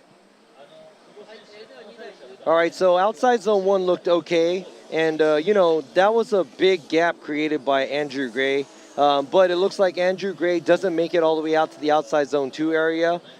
There you go. The bumper doesn't even get onto the rumble strip and doesn't make it out to the outside zone 4 much either. So it looks like he's slightly running away, but that's a huge gap. Even though if he was running away, that's really, really far, where Kubo's actually running a smaller and shallower line, but still getting left behind. And you can see right there the smoke difference, because you can see how he lets off the throttle and then he gives it back on when it should have throttle zone. It's not a decel zone, so it almost looked, like you said, inactive in that portion, because Gray wasn't running away from him. He was just doing his thing, and Kubo looked like he was kind of struggling and wavering himself. Yeah, so we do look at lead to lead, chase to chase, but we're going to have to see how severe. It's not just because you won the lead and if you won the chase, it's going to be a one more time or anything. It's how sizable of a mistake or how well you did and how much better you did from the other driver as a lead run or as a chase run. So here they are pulling back up at the line. It's going to switch their roles here. Kubo's going to be in the lead this time while Andrew Gray is going to be in the chase. We're going to see how Andrew Gray is going to tone himself down just a little bit to make up to how Kubo's driving. Yeah, because just like earlier, we were talking about chasing down a car that's a lot more slower than you, or maybe less power than you, or less grip than you is a lot harder too. So now let's see how well Gray could adjust to Kubo and how well Kubo could beat. And here he is, Andrew Gray, hungry from the start, coming in. Oh, whoa, whoa, whoa, something went wrong there. And look at Kubo doing his thing. looks like he fired back up and he's driving, so not sure what happened coming into outer zone 1, approaching, leaving that 3-2-1. I don't know if he popped out of gear or a drivetrain problem because the car started, so I don't know, maybe it paused. I'm not sure what happened, but right there, Andrew Gray straightens it. That's an incomplete for the chase car. Kubo actually doing a pretty good job as a lead run, a little late into outside zone 3, but makes it all the way out to outside zone 2, but kind of takes a small line at outside zone 4. So yeah, this is going to be one for the judges. Checking out, they got to check lead to lead, chase to chase. The leads both look pretty solid, but that chase between the two, like I was saying before, Kubo had some issues going on. He was decelling in areas that he should have probably been, throttling through. And at the same time, like Robbie said, this is tandem drifting. Inactive chases can be considered incompletes. But at the same time, you have Andrew Gray coming through that 3-2-1. And then going through some mechanical, not mechanical, we're not sure if it's gear because it looks like his car drove through the rest of the track, but it's too hard to tell right now. This track is very fast, very long, and we've already seen it through a few diffs and drive shaft snaps so far this weekend. So right now we're waiting on the judge's call. We're going to check out this replay right here. I believe it's the lead to lead, chase to chase. Oh, nope, it's the overview by the drone. And right here, you can see Kubo's smoke line kind of gets patchy right there and there. So we'll see what the judge's call is going to be. We just wanted to double check to make sure that we're not missing anything because that was a sizable mistake by Andrew Gray, but here we go. Here we are right here. Kazuhito Kubo gets the win and will be moving on to the top 16. Wow, Andrew Gray knocked out the 4-time champion in the number 2 qualifier from yesterday's qualify. Something happened to his car and he was not able to perform his chase run and he gets an incomplete. So better luck for Gray next time and congratulations to Kubo. Qualifying 31 beats the number 2 qualifier from yesterday. Now he should be on fire. Yeah, that was very interesting because, like we always say, anything can happen whenever the tables get turned, and right there you just saw it. But next up, sitting at the line, you got number 19, Yuichi Amagai going against number 31, Kodai Sobagiri. Sobagiri's in his Shibata Racing Team Cylone tire, new build 8.6 right there, going against the Good Ride Motorsports with Perfect Style S15 for Amagai. Yeah, so Amagai's car.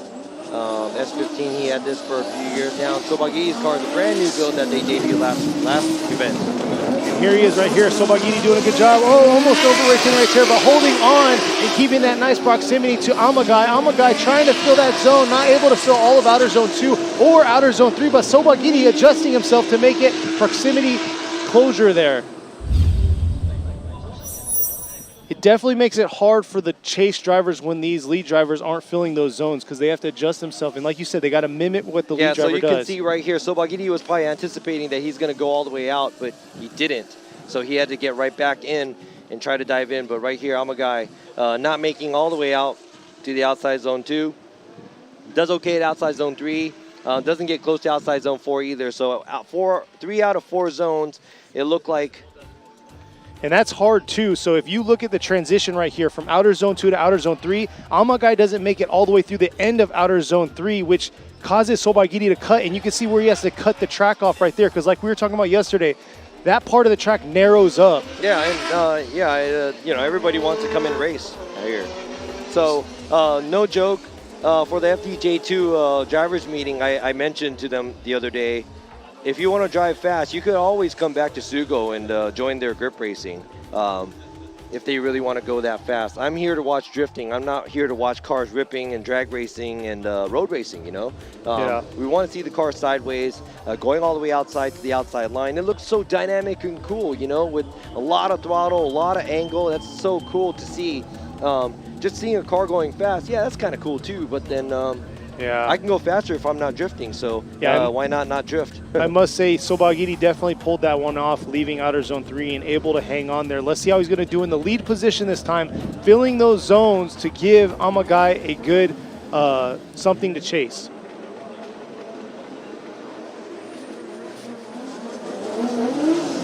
There you go. Sobagiri in the lead position while Amagai in the chase.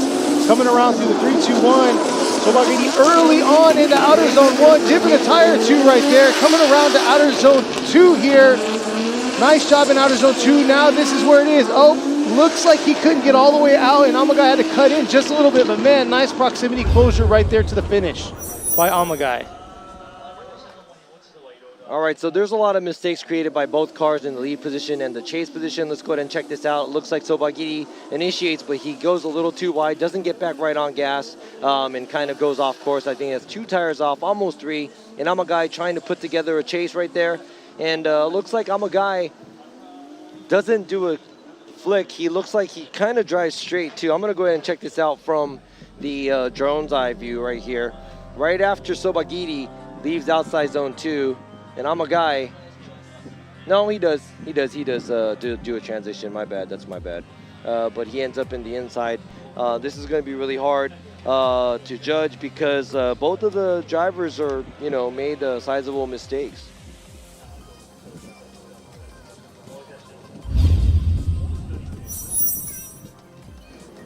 So here's the side-by-side view.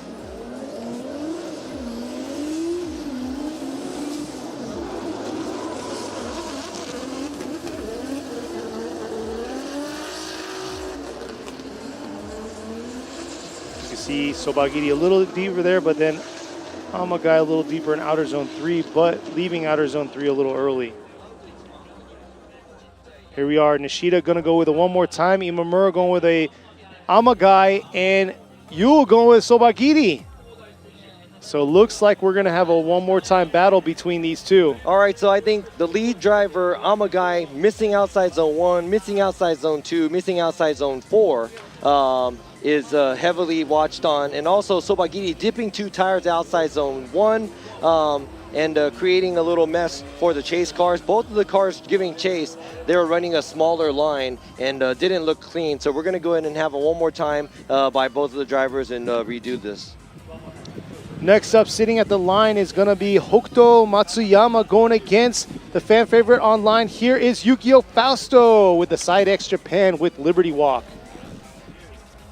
Matsuyama in the Trail Motor Apex Racing 8.6. Let's see how he's going to do. He's been doing a phenomenal job, killing it out here. Definitely going to give a hard one for Fausto. And here they are coming up. Matsuyama in the lead, Fausto in chase. Let's see how Fausto's going to do here. Got to keep that close proximity throughout this course. And early on right there, Matsuyama giving him a smoke show. Fausto trying to close that proximity, unable to get closer to him. Let's see how he's going to do here in the last part of Outer Zone 4. And man, ooh, what a lead run there. She's a little runaway. Oh, I'm sorry. Karaoke night. Yeah, I mean, like, every time I talk about this, top 32, everybody always wants to run away, Looks like there's a little bit of space that Matsuyama could have filled right there. Doesn't make it all the way out to outside zone 1. Right here, doesn't make it all the way out to outside zone 2. Nowhere close to outer zone 3. Does okay on outside zone 3, but look at that. Doesn't even clear outside zone 4. Just trying to, once again, road race or drag race, This is just exactly what we're talking about. We just don't want to see cars trying to run away. So here we are. We're going to see how Fausto's going to do. See if he could fill those zones to give Matsuyama a good lead run.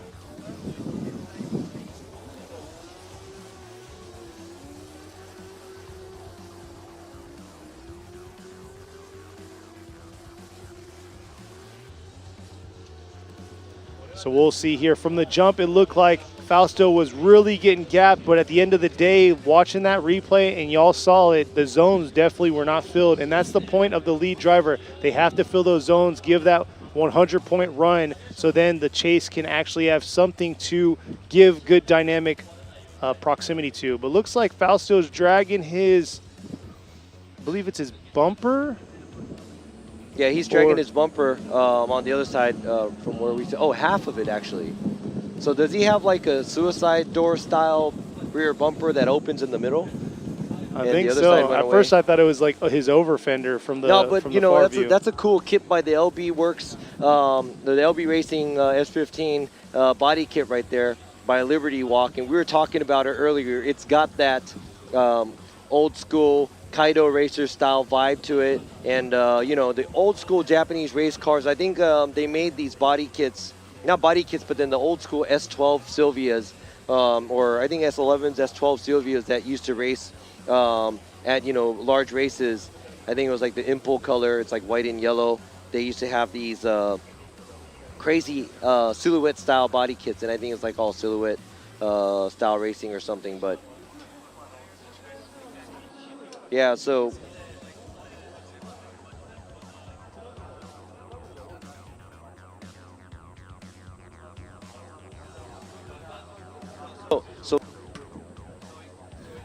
So here they go. We're going to see there. Looks like they're going to secure his trunk back. Looks like his trunk popped too. Or no, actually, no. They're getting that bumper back on. no, it is the... Oh, the trunk too. Because, yeah, he adjusted and the latch wasn't holding. So now they're securing that back down after the contact he made with one of the pylons. And those pylons aren't giving.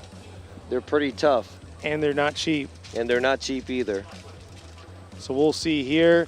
Hey, but I have to say, going back to that run, I didn't really talk about that, but yes, Matsuyama was kind of running away. But at the same time, I was expecting Fausto to be a little bit more closer to the lead car. So everything is gonna be decided after they switch places to see what happens here.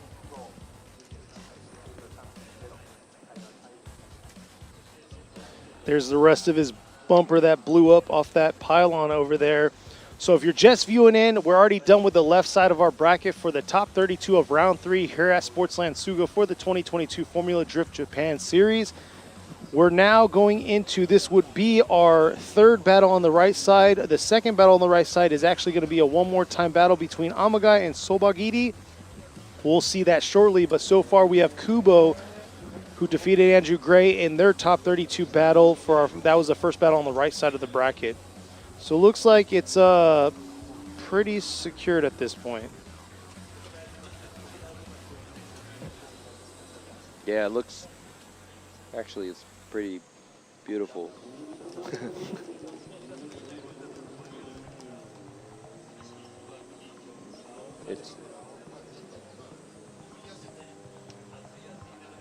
So it looks like they're ready to roll. Fausto is this time going to be in the lead position while you have Matsuyama in the chase.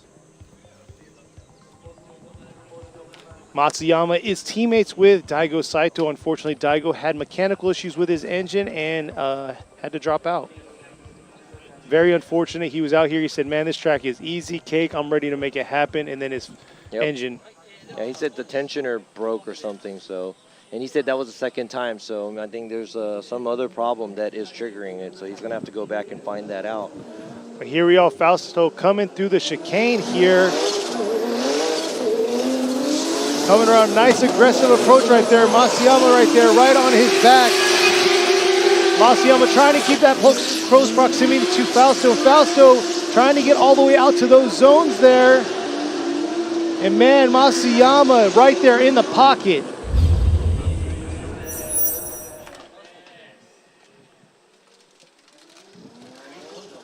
All right, so here we go. Fausto running a wide line at outside zone 1. Also running a very wide line at outside zone 2. Does a good job at outside zone 3. Could have been a little wider on outside zone 4. We'll see here what's going to happen between the two. Is Hokuto Matsuyama going to get it, or is it going to be Yukio Fausto?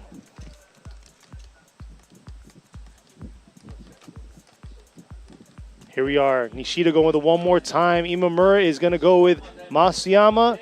And another one of these right here. We are going to see a one more time battle between these two. So this is a back-to-back one more time battle in the last two battles we've had. So the way I see it is, when the lead run doesn't give a fair run for the chase car, it can't get close.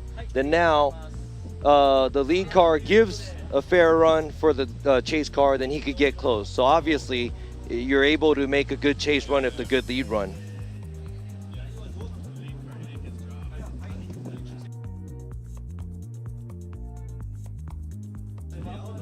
So it looks like we are moving on right here to our next battle on the right side. It's going to be number 770, Yoshitatsu Kaneda, going against number 75, Koji Nagase. Koji Nagase is with the Team Kazama with Power Vehicles, while you have Kaneda in the Team Cusco Racing GR86.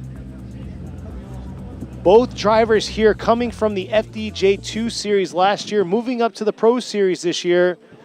Done a phenomenal job. Kaneda in a new GR86, the freshly built. He was driving the older 86, the BRZ 86 last year, and here he is this year rocking the new one.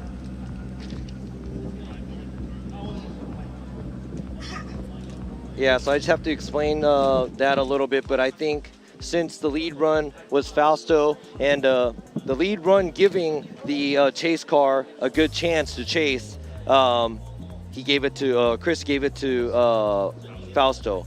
I did it one more time because it was the lead run, Fausto did better, and then in the chase run, Matsuyama did do better, but that's because Fausto did do a good lead run, but I was expecting Fausto to be a little bit more closer when Matsuyama was leading, and that's pretty much why I gave him the one more time. And Imamura gave it to Matsuyama because, yes, he understands that Fausto did a better job on the lead, but that was a pretty big gap created by the lead run, Matsuyama. So it is pretty much evened out. Let's go ahead and check this out.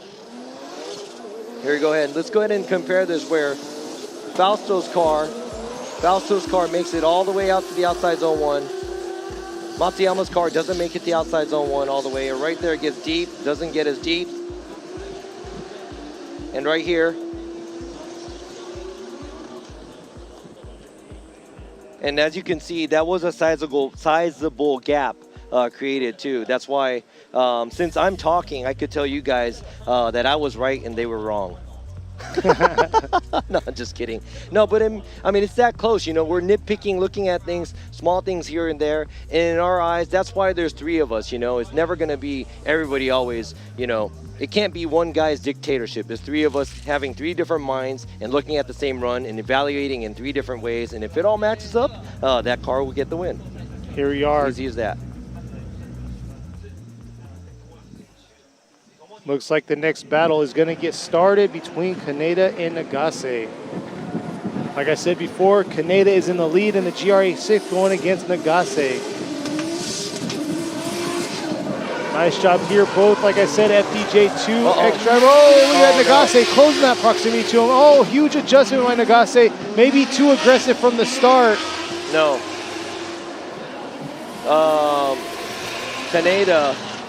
Kaneda coasted it and didn't get back on gas. Coming in outer zone 1. He stalled it pretty hard right there. So Kaneda right there, after he initiates, look at this, coasting. Finally get back on gas.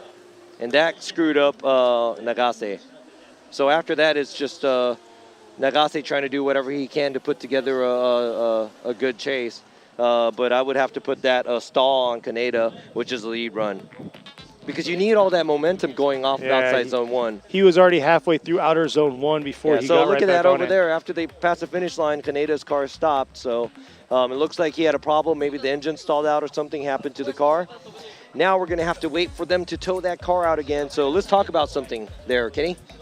What you got on your mind? Oh, how's your birthday going today? It is not too bad. Beautiful weather out here, but I'm not looking forward to the drive home because, man, that passenger seat's going to be not as comfortable as I want it to be. Hey, and you know what? I'm not trying to, you know, bring you down and make you feel like make you feel bad. But this afternoon for the top 16, the sun is going to be blasting on us because it's going to be over our heads. Right now, it's behind us because it's still the AM and the PM. Man, got to watch out.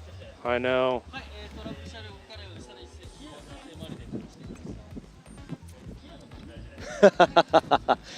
Yeah, and yeah, go ahead and leave some comments there. We just had Samit chime in, and he said, what's up with these not so good lead runs? I agree.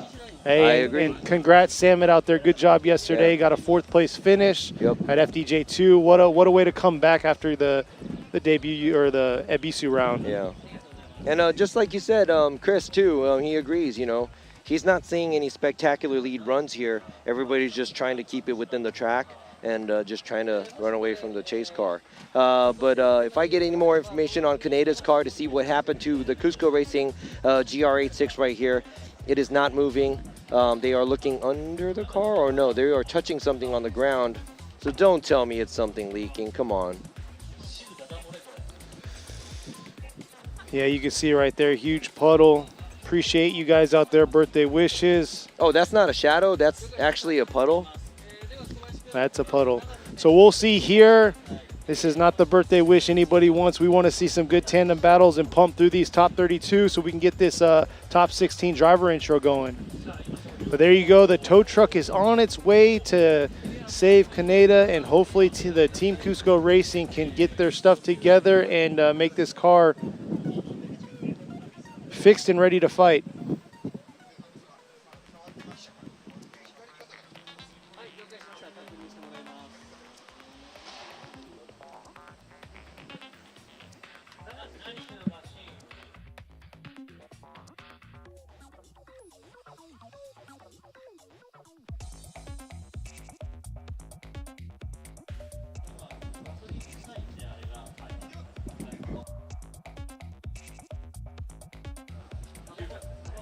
So as they're towing it, so yesterday afternoon we went through qualifying. We had 50 drivers yesterday compete for a top 32 spot here today, and yeah, it was a rough time, especially for these judges out here. We had the sun blazing right at us. They had to judge 50 different runs.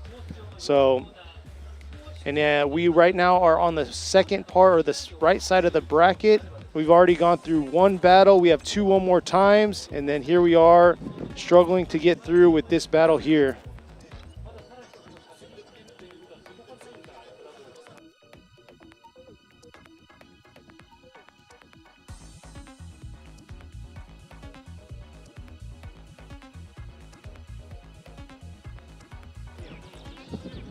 So currently what's going on the track, Kaneda's car is getting towed. So it looks like when he was coming into outer zone 1, he was holding off a little bit, and about midway through outer zone 1 is when he got back on it. We didn't know if it was mechanical issues or he shut down or what happened, but got through the finish. He ended up shutting down, and then right there by his car, there was a giant puddle. Not sure what it was. We'll probably find out a little bit more. Robbie will find out a little bit more. But yeah, so we'll see how it goes. Looks like this is going to be a long top 32. We got one more time battles on the right side that we still got to go back to. But yesterday was rough. We had 4 hours of qualifying. And there you go. They're still trying to get the car loaded. Just checking out. You guys got any questions about what's going on? If you want to get the bracket, you can check out the bracket either on Facebook or Instagram for Formula Drift Japan. They have the brackets posted there, and you can see what we're talking about and who we're talking about.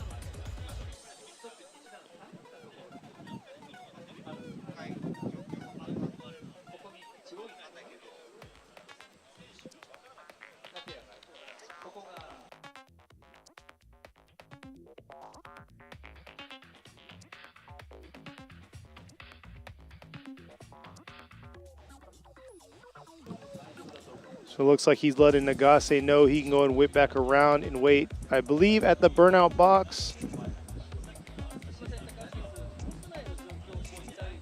to find out the final word on Kaneda with his car. There's the Team Cusco Racing booth right there. They got 3 cars in the Pro Series. Kusaba also driving a GR86. You'll see his battle here shortly.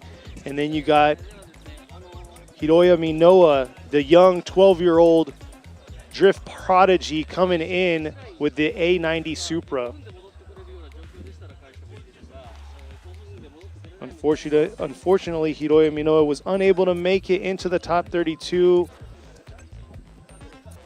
Looks like his car was not running as much or as well as he wanted it to run, so we'll see how he's going to do in the next round.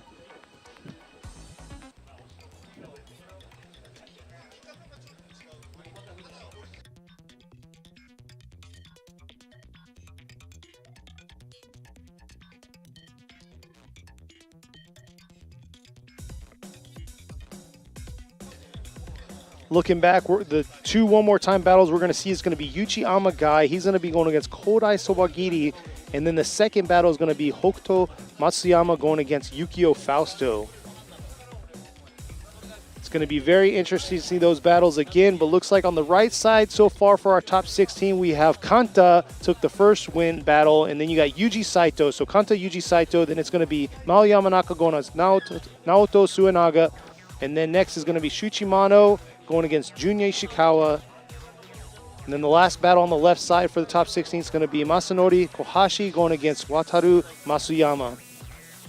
And then right now on the right side of the bracket, the only winner we got right now is Kazuhiro Kubo that's going to be going against, we're not sure yet if it's going to be Amagai or Sobagiri.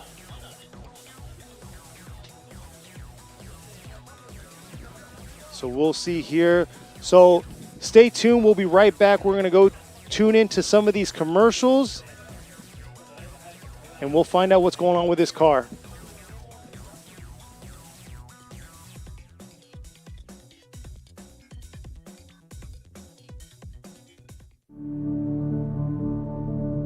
Formula Drift Japan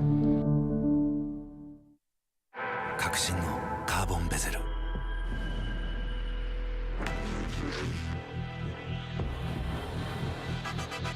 Bluetooth 搭載 G-SHOCK カシオ。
The brightness, called brilliant.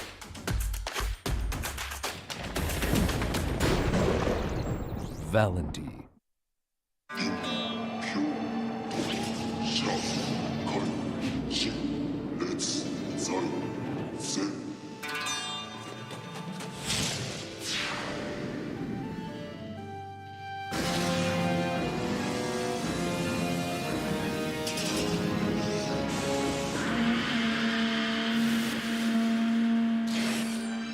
Ultimate lubricant. Mortis.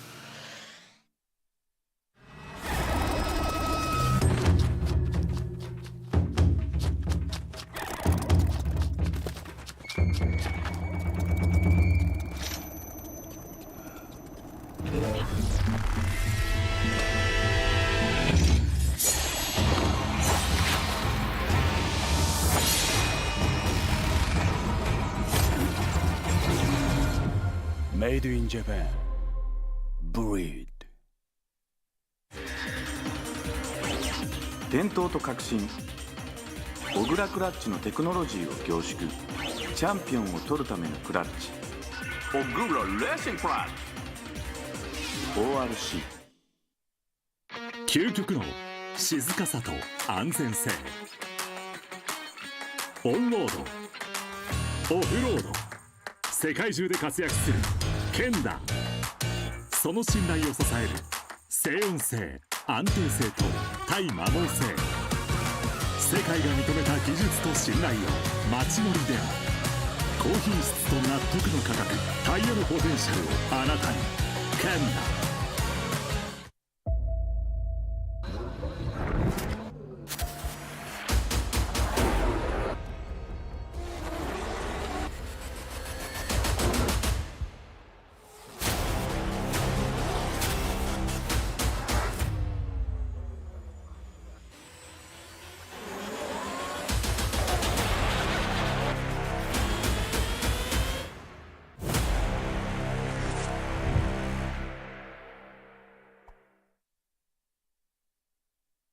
What's up, guys? It's Freddy Gaspo, and I use RSR suspension on all my drift cars. I love RSR. Iyo RSR Ichiban.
Welcome back, ladies and gentlemen, to the G-Shock Presents 2022 Formula Drift Japan Round 3 here at Sportsland Sugo in the Miyagi Prefecture.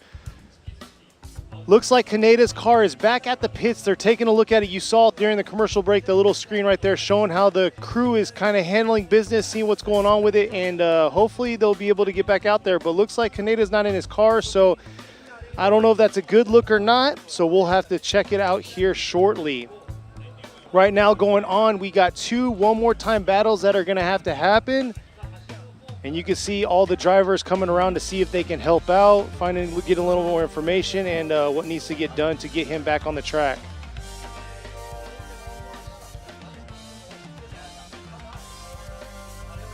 We'll see here. Yeah, I was checking out the comments, seeing what y'all are saying, talking about the commercials, everything like that.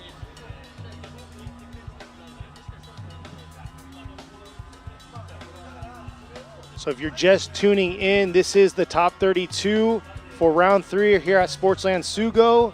We already finished the left side of our bracket. Now we're on the right side of our bracket. Looks like we're moving on to our next battle right here. It's not our one more time battle. We're just moving along. It's going to be Kazumi Takahashi going against Koichi Yamashita. Koichi Yamashita is a 2-time champ so far. He's with Team Weld, while you have Takahashi with TMS Racing, Team Cylon Tires, and his E92 BMW. Yeah, so apparently we're doing something wrong up here because a lot of people don't agree. So, yeah, let's go ahead and check this out. Here we are right here. Takahashi in the lead while you have Yamashita in the chase. Yamashita right there knows what he needs to do, trying to keep that close proximity. Takahashi can definitely be a little deeper in both outer zones 1 and outer zone 2, not too bad. But man, definitely gonna have to check that replay back out and see how Yamashita did.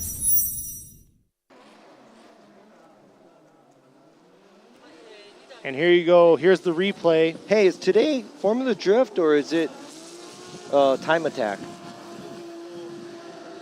I get what you're saying, especially not being right here, being in the zone, taking a shorter line and just running it away. Okay, so you guys tell me, how are we supposed to judge the lead car running away and the chase car trying to give chase, and he gets left, so he's probably trying to get closer as possible, and he creates a mistake because he tries to do everything he can to get closer.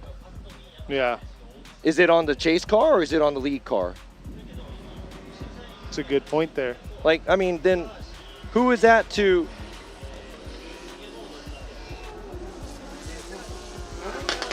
So look at that, both drivers whipping back around to get this tandem battle started to flip rules.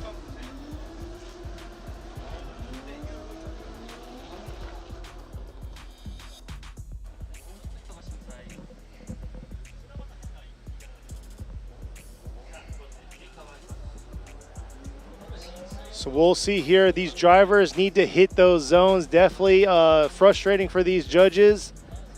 Seeing the lead car run away like they are, because we want to see tandem battles. We don't want to see, and that's what's causing a lot of these chase drivers to make that mistake of manipulating their car to keep up with the smaller lines that these lead cars are doing.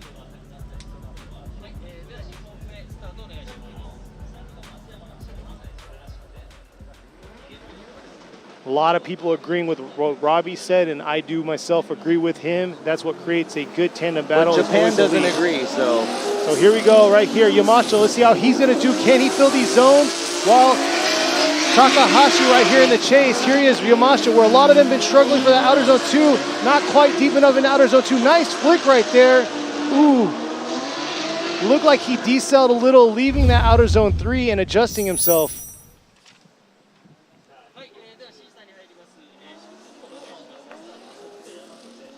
So let's see this replay by Yamashita in the lead, Takahashi in the chase. Takahashi with nice proximity all the way through, anticipating what Yamashita is going to do. He had to adjust himself a little bit because when Yamashita left outer zone 3, it looks like he dove in a little bit. Let's see the aerial view by the drones here.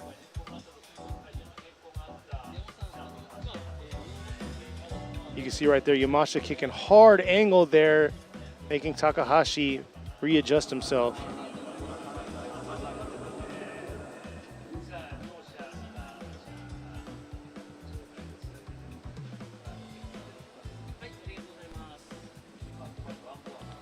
So let's see here, see what the judges have to say about this battle here against Yamashita and Takahashi.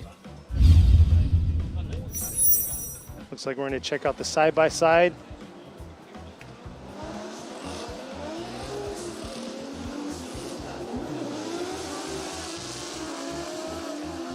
Outer zone 1, Yamashita did a phenomenal job filling that zone, and here it is, outer zone 2.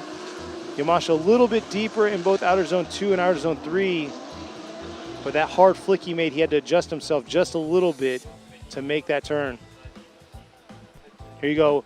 Robbie Nishida with a one more time. Yoichi Mamura going with Takahashi, and Yule going with a one more time. So Chris Yule's going to be one more time. So this is going to be a one more time battle between these two.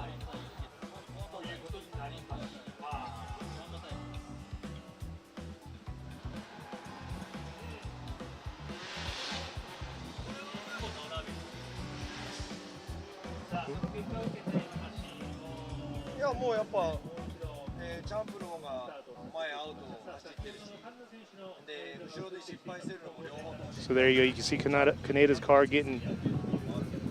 That was actually early on pulled on. It's already in the booth right now. So here we are. Going back to our first one more time battle on the right side of our bracket. It's going to be against Yuchiyama Guy in the lead while you got Kodai Sobagiri in the chase position. This was our second battle on the right side of the bracket, moving all the way back up there to get this one more time battle started.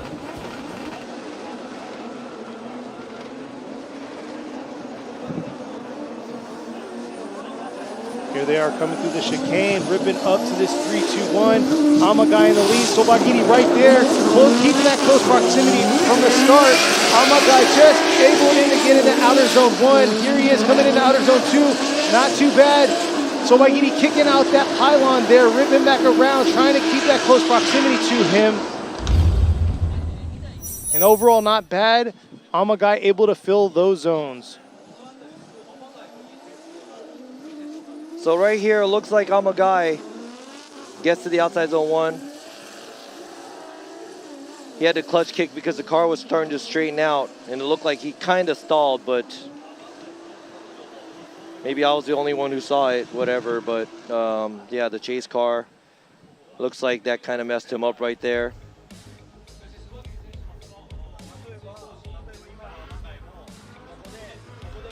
Here you go, coming around.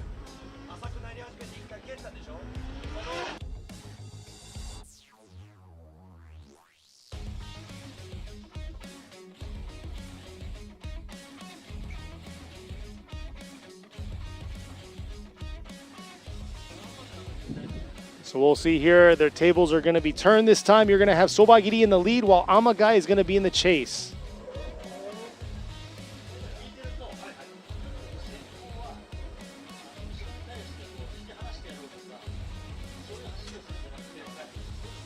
Sobagiri early on his chase had good proximity to Amagai.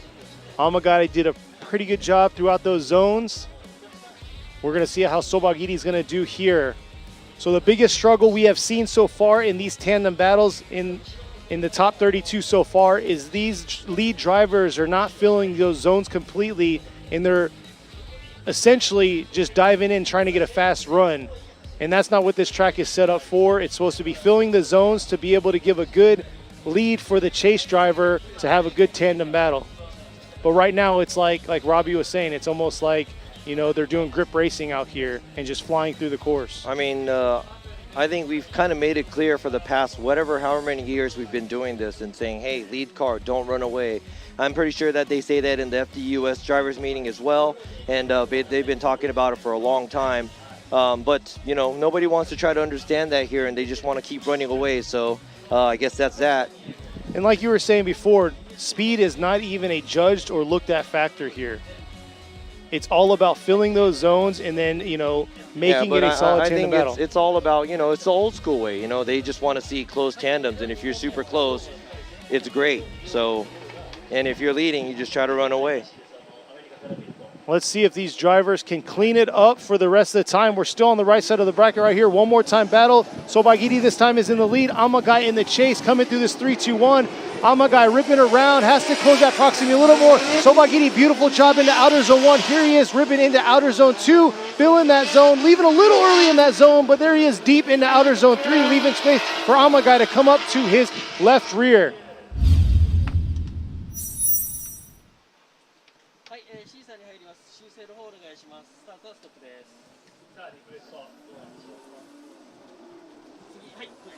So here's the replay. Sobagiri filling outer zone 1 right there.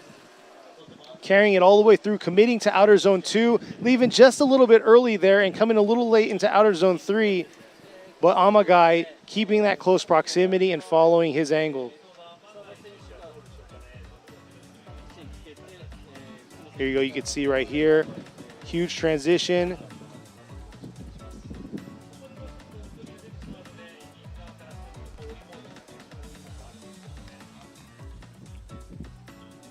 So we'll see what the judges have for these two drivers. If we have a result, or is this going to be another one more time? This is already our first one more time battle between these two drivers. This was our second battle on the right side of the bracket. I just asked for a side-by-side replay right here because I wanted to go ahead and see the run 1.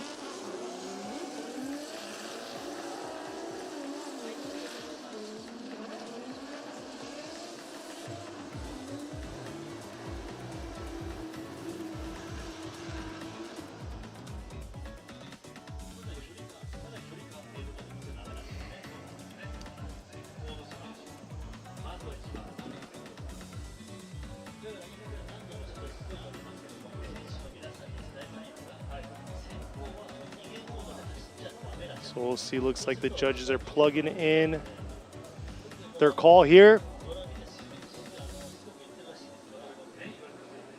Got Tom Saiba, Tanaguchi right there. They're on the PA system and they're on the live stream on the Japanese side of the house. And then you got myself, Robbie Nishida, Chris Yule right there. Dude, handling business. Chris is causing some problems here in Japan. Here goes Robbie Nishida going with Sobagiri, Imamura going with Sobagiri, and Chris Yule going with Koldai. Sobagiri gets the win, and we'll be moving on to the top 16.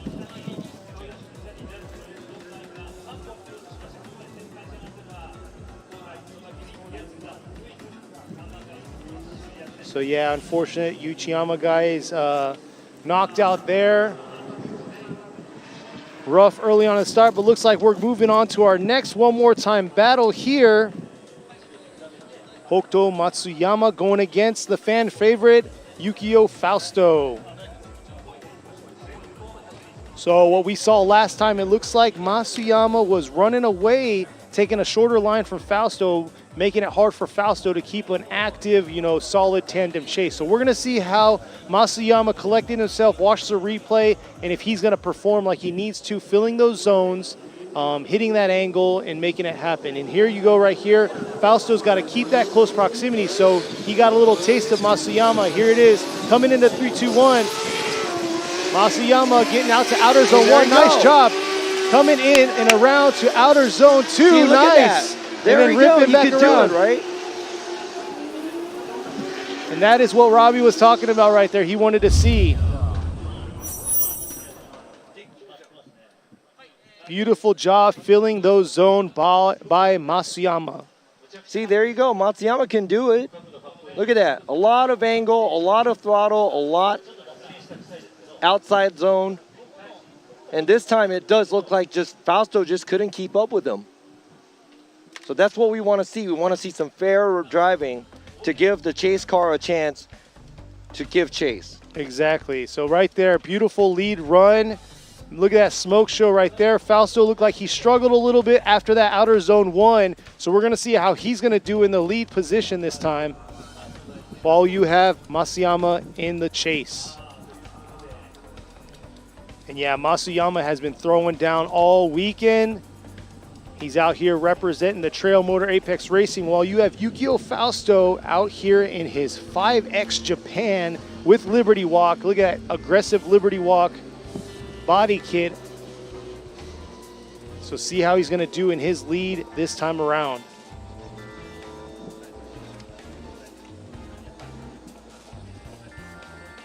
So you'll see right there the team Cusco Racing getting that car squared away.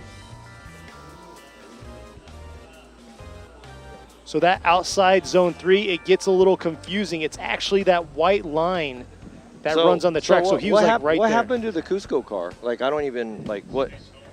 They towed it off and they were fixing it, and it's like, is that a competition timeout, or like what's happening right now? Well, we thought it was yesterday. It didn't happen like that.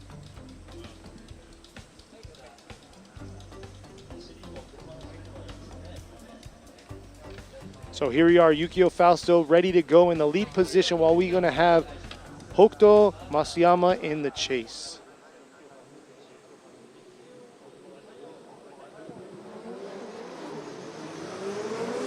Coming through the chicane now, Yukio Fausto coming in. He has to throw down a solid lead run, hitting his zone. Real aggressive from the start in that 3-cone right there. Trimming out to outer zone 1. Just touching outer zone 1 there. Let's see how he's going to do on the second half into outer zone 2 to outer zone 3. Leaving a little early out of outer zone 3, adjusting himself, leaving there. See, look at that. Everything looked beautiful until the transition.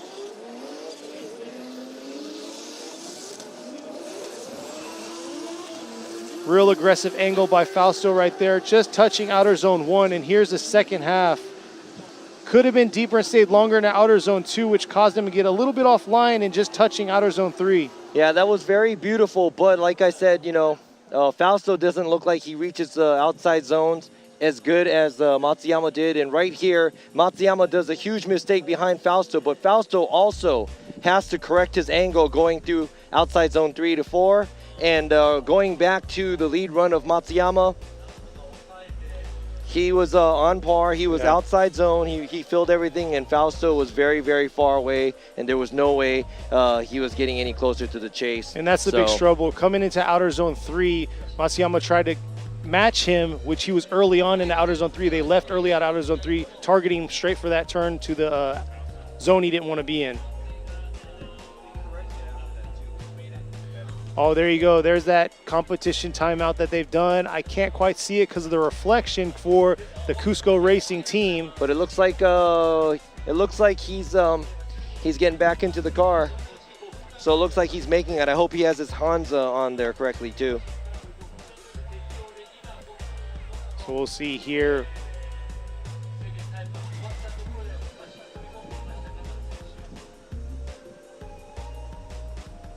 They got in the car, they're about to leave, and they said, psych! Let's see if they're going to be able to get him out of here. There you go. Here's the results. Robbie Nishida go with Matsuyama. Imamura going with Matsuyama. There you go. Hokuto Matsuyama gets the win and moving on to the top 16. And there you go. That's another run that they had to do one more time. Great job by Fausto, but couldn't catch Matsuyama with all that grip. But this is what we wanted to see. I just wanted to prove to you that Matsuyama is capable of doing that. So he should have done that from the first place. And you know what, guys? And the big thing I'm going to give you this is Robbie, if you haven't noticed by his tone of his voice, he's very passionate Passionate about the sport, passionate about what's going on. He gets frustrated whenever it's like they tell the drivers what needs to be done, but they don't do it. So it makes it hard for these judges to make the right call, even though it may look good because they're going so fast, but they're not filling the zones, and it's not a tandem battle what we want to see.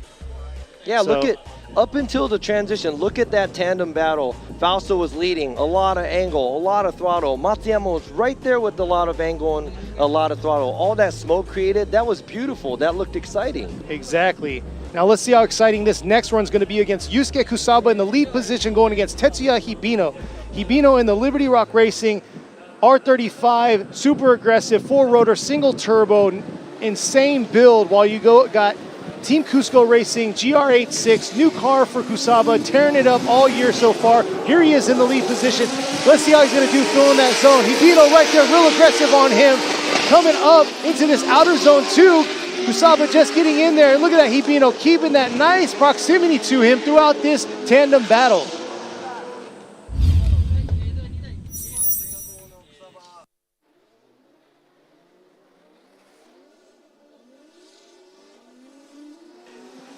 So as you can see right there, Kusaba making a huge pause there and a stall right there. And yeah, Hibino looked like he got phased by it, but he got right back on gas, tried to give him chase. Now he is running a smaller line, but he is trying to keep the proximity tight to Kusaba. So that's a huge mistake at the initiation by Kusaba.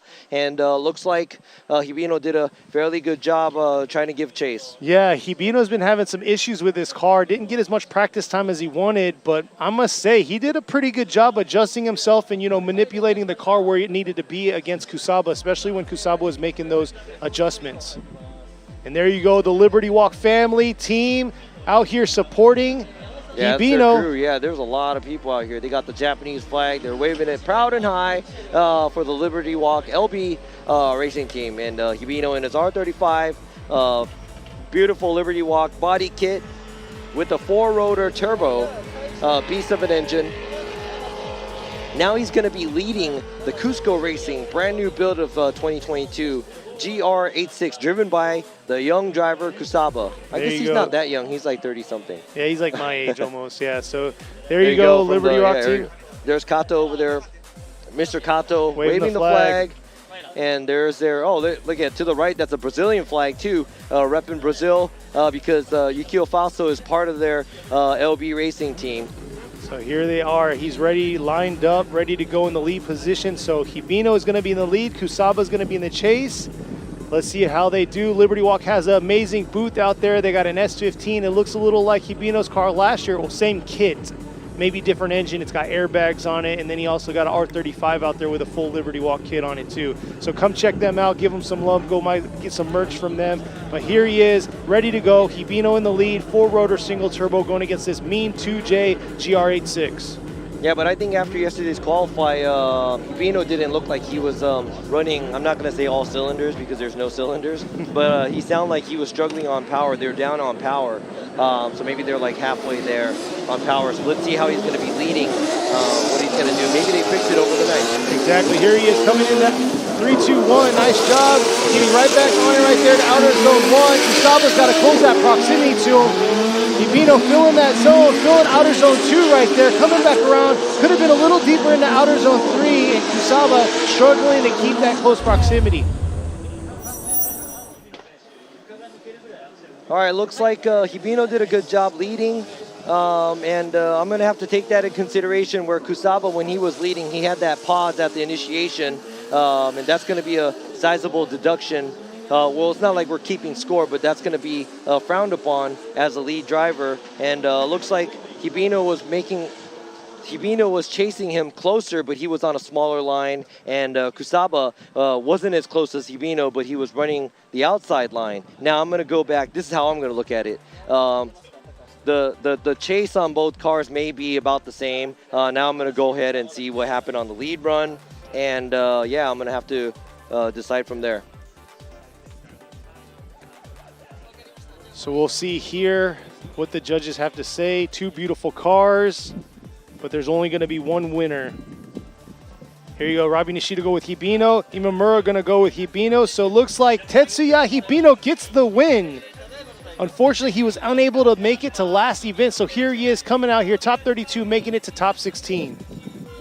Yeah, so Hibino, he's down on power, but he was still able to put together a solid enough lead run and knocks out the Cusco Racing GR86 driven by Kusaba. Congratulations to Hibino. He will be moving on, but yet not sure who he's going to be. We don't have his opponent yet because we're waiting for the one more time to happen. But before that, we're going to go ahead and go into. We're going back up to the top. It's going to be Nagase going against Kaneda. Yeah, this is going to be his bye run because it looks like Kaneda didn't make it. So Kaneda is knocked out. Man, that's both of the GR86s by Cusco Racing, both knocked out at top 32. So yeah, Koji Nagase, there he goes, Kaneda right there, kind of talking about what had happened, looks like in the situation. Very unfortunate they couldn't get that car back out there. They've been having some issues with a few of their cars, but let's see if they can get them back and cleaned up, ready to go for the next round. And at the line right now, you have Koji Nagase with the Team Kazama with Power Vehicles JZX 100 Chaser. Team Kazama with Power Vehicles coming with some heat. This event had 8 cars lined up. Their booth looked intimidating.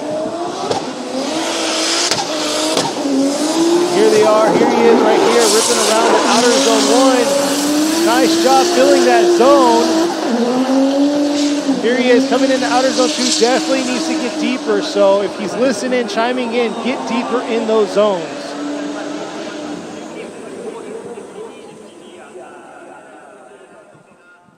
So Koji Nagase will be moving on to the top 16. He'll be battling Hokuto Matsuyama.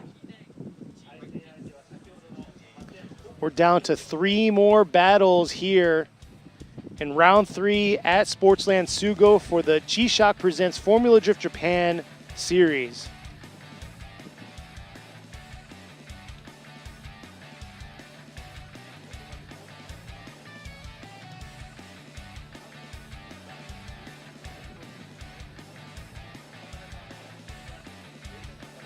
So it looks like our next battle is coming up over the hill. Looks like it's going to be number 21, Ken Gushi, coming all the way from the U.S. out here, going against number 41, Shinichi Uemura. Ken Gushi's with the Team Kazama with Power Vehicles. Lexus RC, he's going to be going against the Team Ito Auto with Uemura Sangyo. JZX 100. Gushi's been fighting mechanical issues all weekend for that car, between like the pilot bearing and, you know, everything else between the drivetrain. They're just getting, and belts. He ripped through a few belts too. So we're going to see if his car's dialed in and can make it through this tandem battle.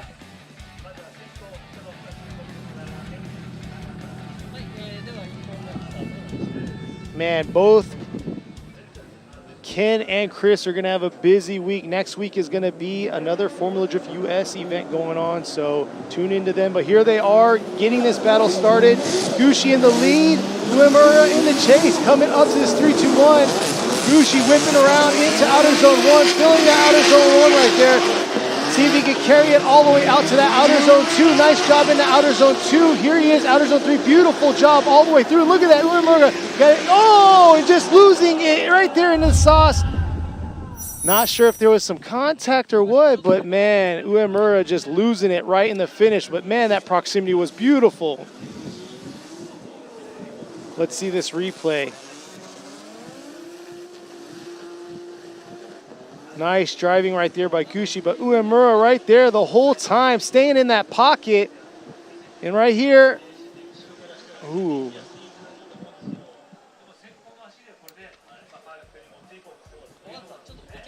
Yeah, so I'm not sure if his car, it looks like his car is down. Maybe something happened through that smoke line right there.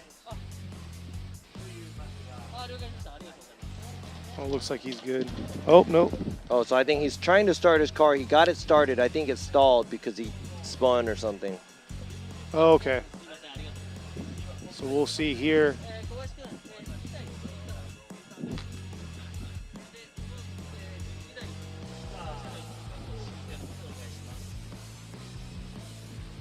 So yeah, not sure leaving that outer zone 3 in that transition if he got lost in Gushi's smoke trail or what. But yeah, he definitely lost it there, leaving outer zone 3, spinning out.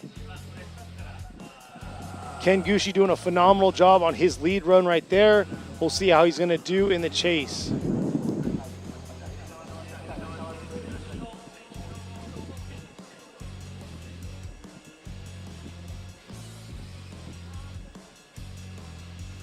Yeah, not a bad job driving this car. I think he only had a handful of times being able to practice this car because all these gremlins been jumping out, attacking the team and throwing these curveballs, and they've been knocking him out. Now the car is back on track, and it looks like he was able to lay down a solid lead run. And Uemura actually wasn't doing too bad behind him all up until after outside zone 3 when they were leaving. And yes, something happened. He spun out. And it doesn't look like there was contact. It didn't look like something happened to the lead car, which affected the chase car. So we're going to go ahead and see what's going to happen when Uemura leads and Gushi gives chase. Yeah, Gushi car on Friday night had issues, so they ended up taking it back to the Power Vehicles shop. They said it's about 50 minutes away. So Power Vehicles is located over at Ebisu Circuit. If you've been there, you've probably seen it. They got a huge lot of cars. They do a lot of business with renting cars out to foreigners, selling cars to foreigners, and stuff like that. But definitely exporting. Good anything people, to do with cars. Yeah, good people. Go by, say what's up to them. I enjoy it because there's only a handful of people that speak English out here, so it's nice chatting with others. So you're telling me you're biased? No, it's just I struggle with carrying on a full conversation with somebody that speaks a language that I'm not 100% comfortable with. I'll understand you all day long, but saying anything is... Yeah. So here we go. There is Uemura. Now he's going to lead, and Gushi is going to give chase. Now let's see what Uemura can do as the lead driver. Is he going to be able to throw down a solid enough run? And we're going to have to see what kind of chase Gushi's going to give chase. And you never know what's going to happen until, you know, the tables turn. We see 2 runs, and we'll be making our call after this next run. So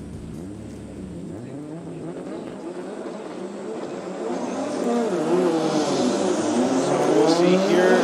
Gushi can't get too comfortable. He's very familiar in the situation that he's in right now. There he is right there, keeping that close proximity to Uemura right there, ripping around. Nice job by Gushi, manipulating his car around that outer zone 1, and here he is. Switch back around outer zone 3 there. Nice job by Gushi and Uemura right there, finishing strong. All right, so that's going to be an easier call for us compared to the rest of the runs where we saw Uemura did a pretty good job as a lead run. But was it good enough to flip it around? I'm not sure because unless Gushi made a sizable mistake chasing Uemura, but it doesn't look like that from the replay that I'm seeing right now. He is chasing his line, staying as close as possible, but he has a small gap in between the cars, but he is close enough chasing Uemura. So I'd have to say hands down to Uemura, running a nice lead run, but I'm not sure if that's good enough to flip around the big, huge mistake he made, that he made a spin going from outside zone 3 to 4. There you go, Robbie Nishida going with Ken Gushi, Imamura going with Gushi, and then Chris Yule going with Ken Gushi. Ken Gushi gets the win, and we'll be moving on to the top 16.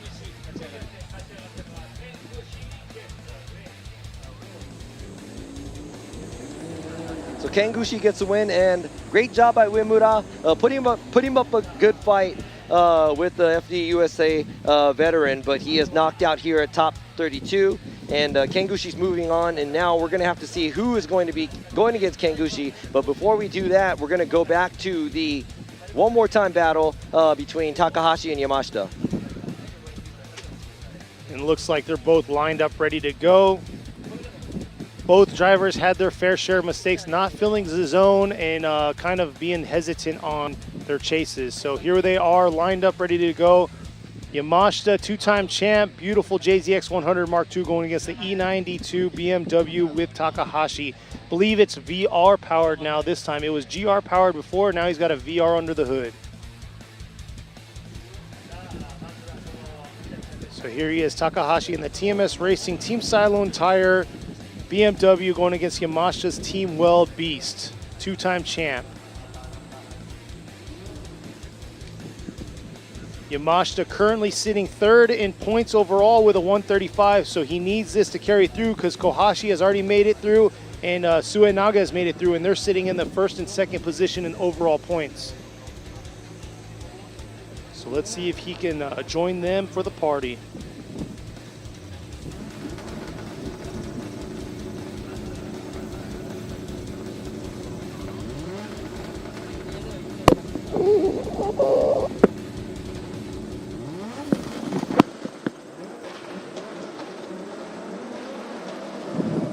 All right, here they are coming through the chicane now. Takahashi in the lead, Yamashita in the chase. Yamashita coming in. Oh, hard angle by Yamashita behind him. See if he can carry that through and close that proximity. But man, Takahashi ripping around into outer zone 2. Could have been a little deeper in outer zone 2 and 3. Yamashita real deep into outer zone 3 there, kicking out the pylon, dipping about 2 tires.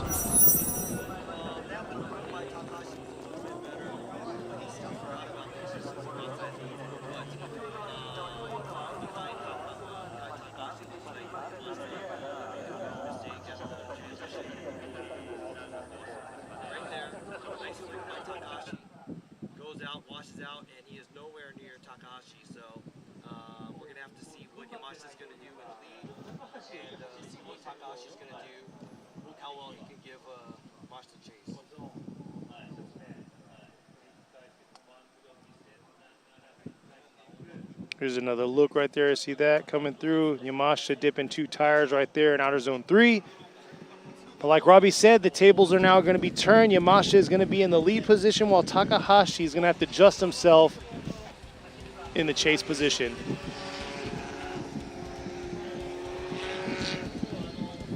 And it looks like the word from Robbie has made its way down to the pits and to the teams to, you know, step up their game and, you know, quick turnaround. Let's get this second part of the tandem battle started.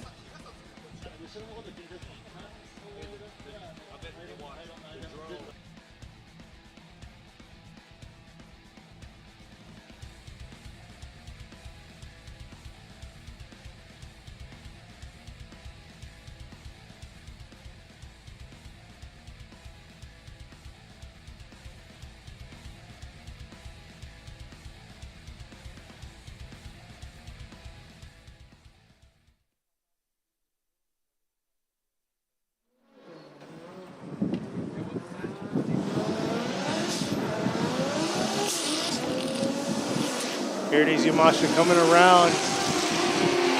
Not bad right there by Yamashita. Takahashi taking a little bit smaller line to keep that close proximity. Yamashita doing a good job right there. A little late in that outer zone 3. Now that was a pretty good tandem battle between the two.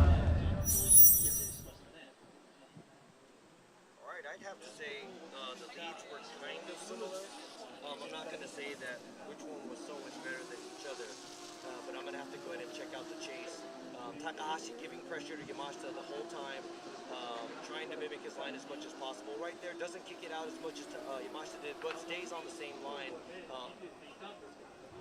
And compared to that earlier, when Yamashita was chasing, he washed out a little bit too much. Yeah, that's not going to look good. That's not going to be good for Yamashita.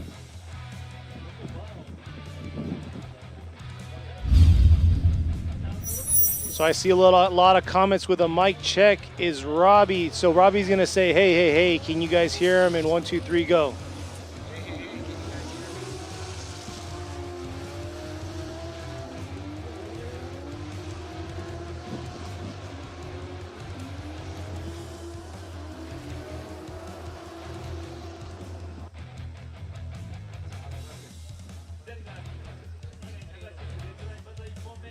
There you go right there. Kazumi Takahashi gets the win.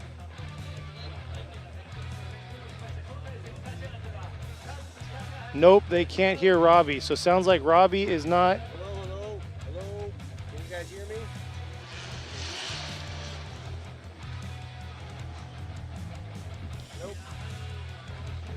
Nope. We'll get Robbie's mic or headset fixed.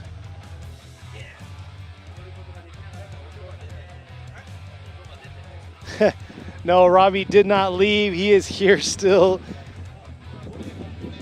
So next up is going to be our last battle for the top 32. Moving into top 16, we're going to have number 212, Ryutaro Oe, going against Junji Yamamoto. Oe, young, up and coming, moving up from the FDJ2 series, going against Yamamoto in his 2J powered FD. And here he is, ready to go.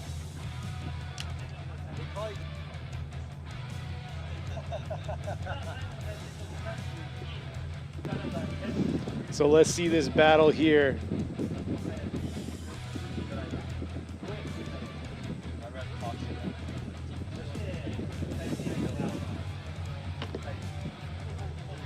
Maybe we'll have to share a mic together. So yeah, right now you got me on the mic. They're trying to figure out the situation with Robbie's mic. It's the last battle of the top 32 here. Oe in the Awa Tire Japan Environment Development Racing Team going against Junya Yamamoto in the 5X2J RX-7. And there they are coming through. Oe did a phenomenal job. He just messed up the back half of his track. Let's see how he's going to do. Nice job by Oe right there through outer zone 1. And man, Yamamoto getting a little lost in his sauce right there. Could have been deeper in the outer zone 3. Unfortunately, couldn't make it. Yamamoto taking out a pylon in outer zone 3, real deep in that outer zone 3 by Yamamoto. But once again, like I said, Oe, that second half of the track is something for him. So here he is right here. Beautiful job in this outer zone 1. But then this second half right here, not able to fill all of outer zones 2 and 3. And then Yamamoto in the back right there just taking a little bit too much off in outer zone 3.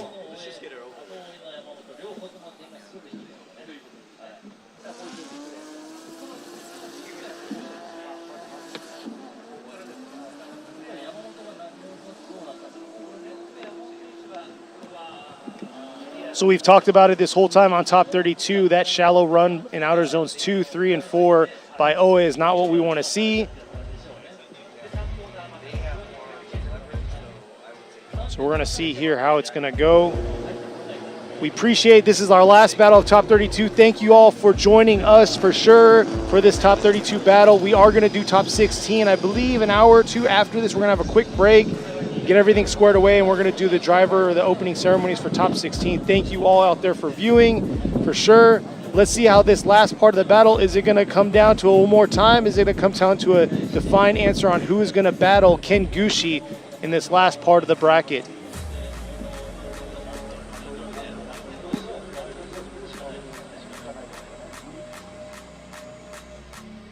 So here we go, Yamamoto ready to go in the lead position this time, while Oe is going to be in the chase.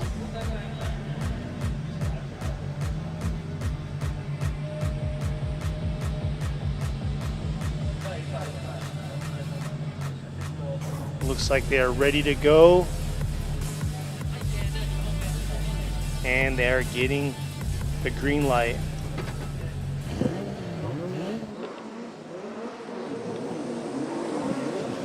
Yamamoto in the lead in the FD, going against Oe in the S15. Here they are ripping through Oe, trying to keep that close proximity early on, coming to 3-2-1. Here they are coming in.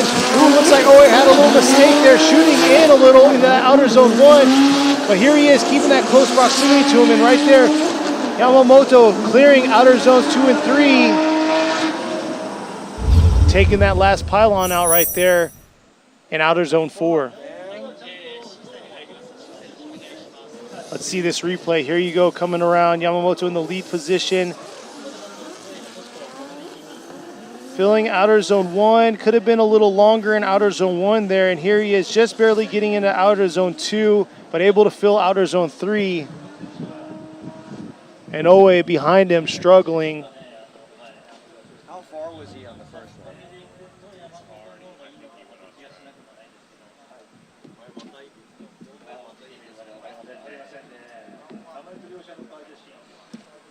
See if we could check another replay or a side-by-side between these two. So this is the last battle for the top 32. Here for round 3 at Sportsland Sugo for the G-Shock Presents Formula Drift Japan series. Here we are. This is going to be Oe's lead run.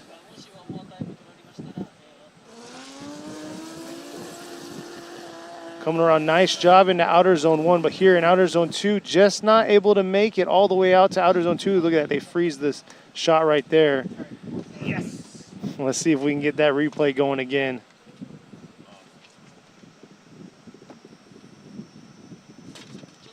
So right now we got Kanta, Saito, Yamanaka, Suenaga, Mano with Ishikawa, Kohashi with Masuyama, Kubo going against Sobagiri, Matsuyama going against Nagase, Takahashi going against Ibino. Now who is going to battle Gushi here for the last battle?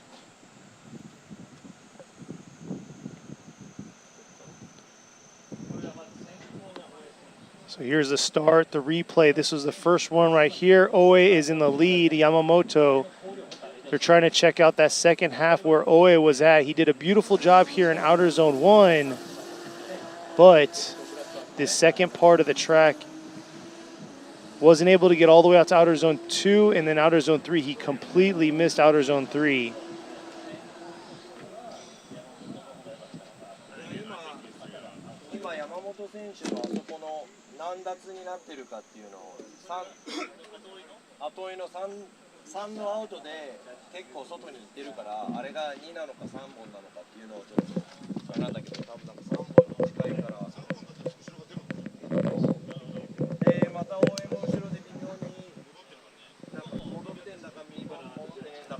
So we'll see here what the judges have to say for this battle right here.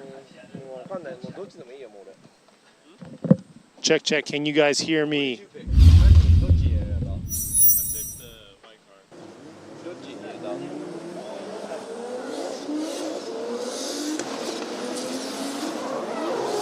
Here's a side-by-side view right here.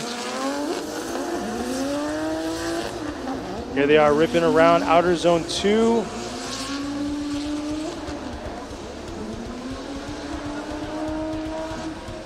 So we'll see here. Yamamoto had his mistakes also in his chase. He dipped 2 tires in that outer zone 3. Robbie is still up here, active live, doing his thing. It's just unfortunately his mic is down, so you got me here holding down the fort, even though Robbie is the anchor here in this conversation for commentating. So you can see right there, beautiful skies, but I'm ready to find out who is going to give a tough tandem battle against Ken Gushi in the top 16.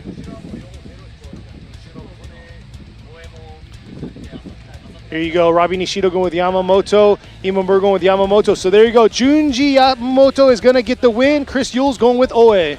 Oh, here's Robbie. So I think this is the big split right here is looking at the outside zone 3 where Junji Yamamoto went off, and it was really, really hard to see. But Chris Yule took that as a 3-tire off, and Oe did not get incomplete when he was after the initiation going to the outside zone. So pretty much Yamamoto has an incomplete for one of his runs, so Oe moves on. And me and Imamura looked at it as maybe it's 3 or maybe it's a 2-tire off. It's close to a 3, but maybe it's a 2-tire. But looking at just the lead runs, we were just like, you know what, we're just going to watch the chase runs because they're both sloppy. Oe made a huge mistake going into outside zone 1 and also coming out of outside zone 1. We just looked at the lead run. Yamamoto did slightly better, and that's what happened.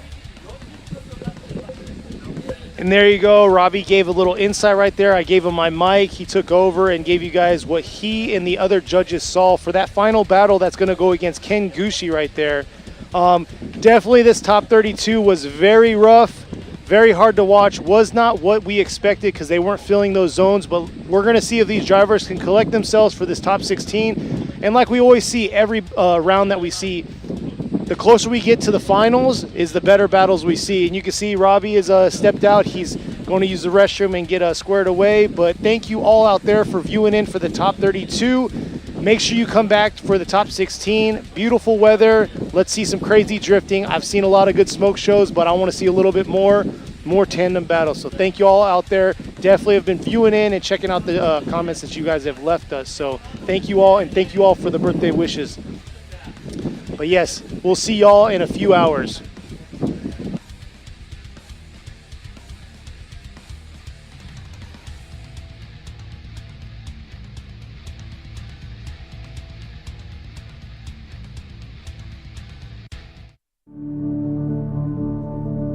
Formula Drift Japan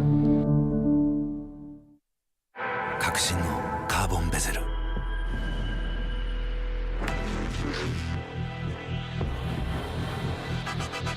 Bluetooth 搭載 G-SHOCK カシオ。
The brightness.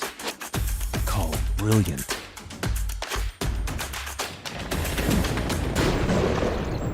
Valendy.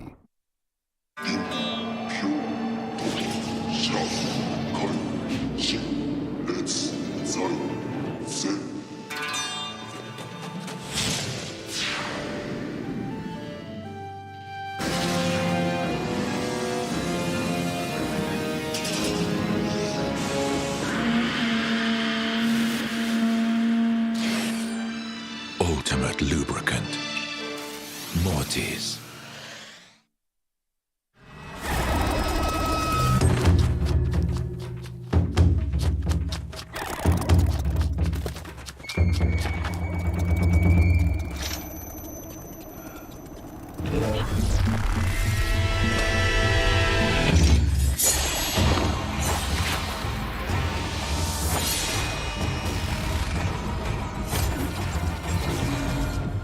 Made in Japan.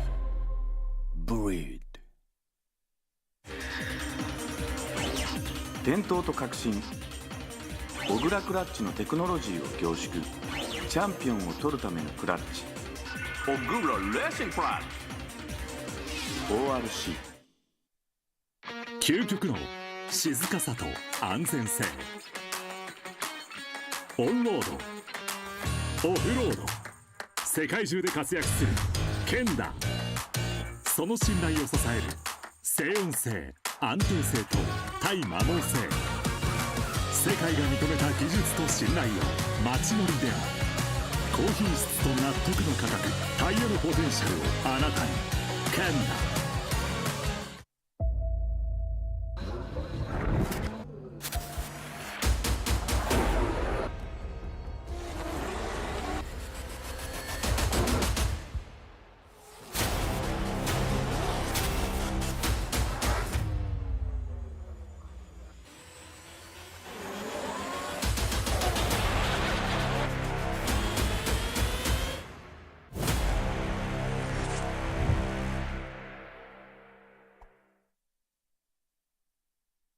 What's up, guys? It's Frederick Ospo, and I use RSR suspension on all my drift cars. I love RSR. Iyo RSR Ichiban.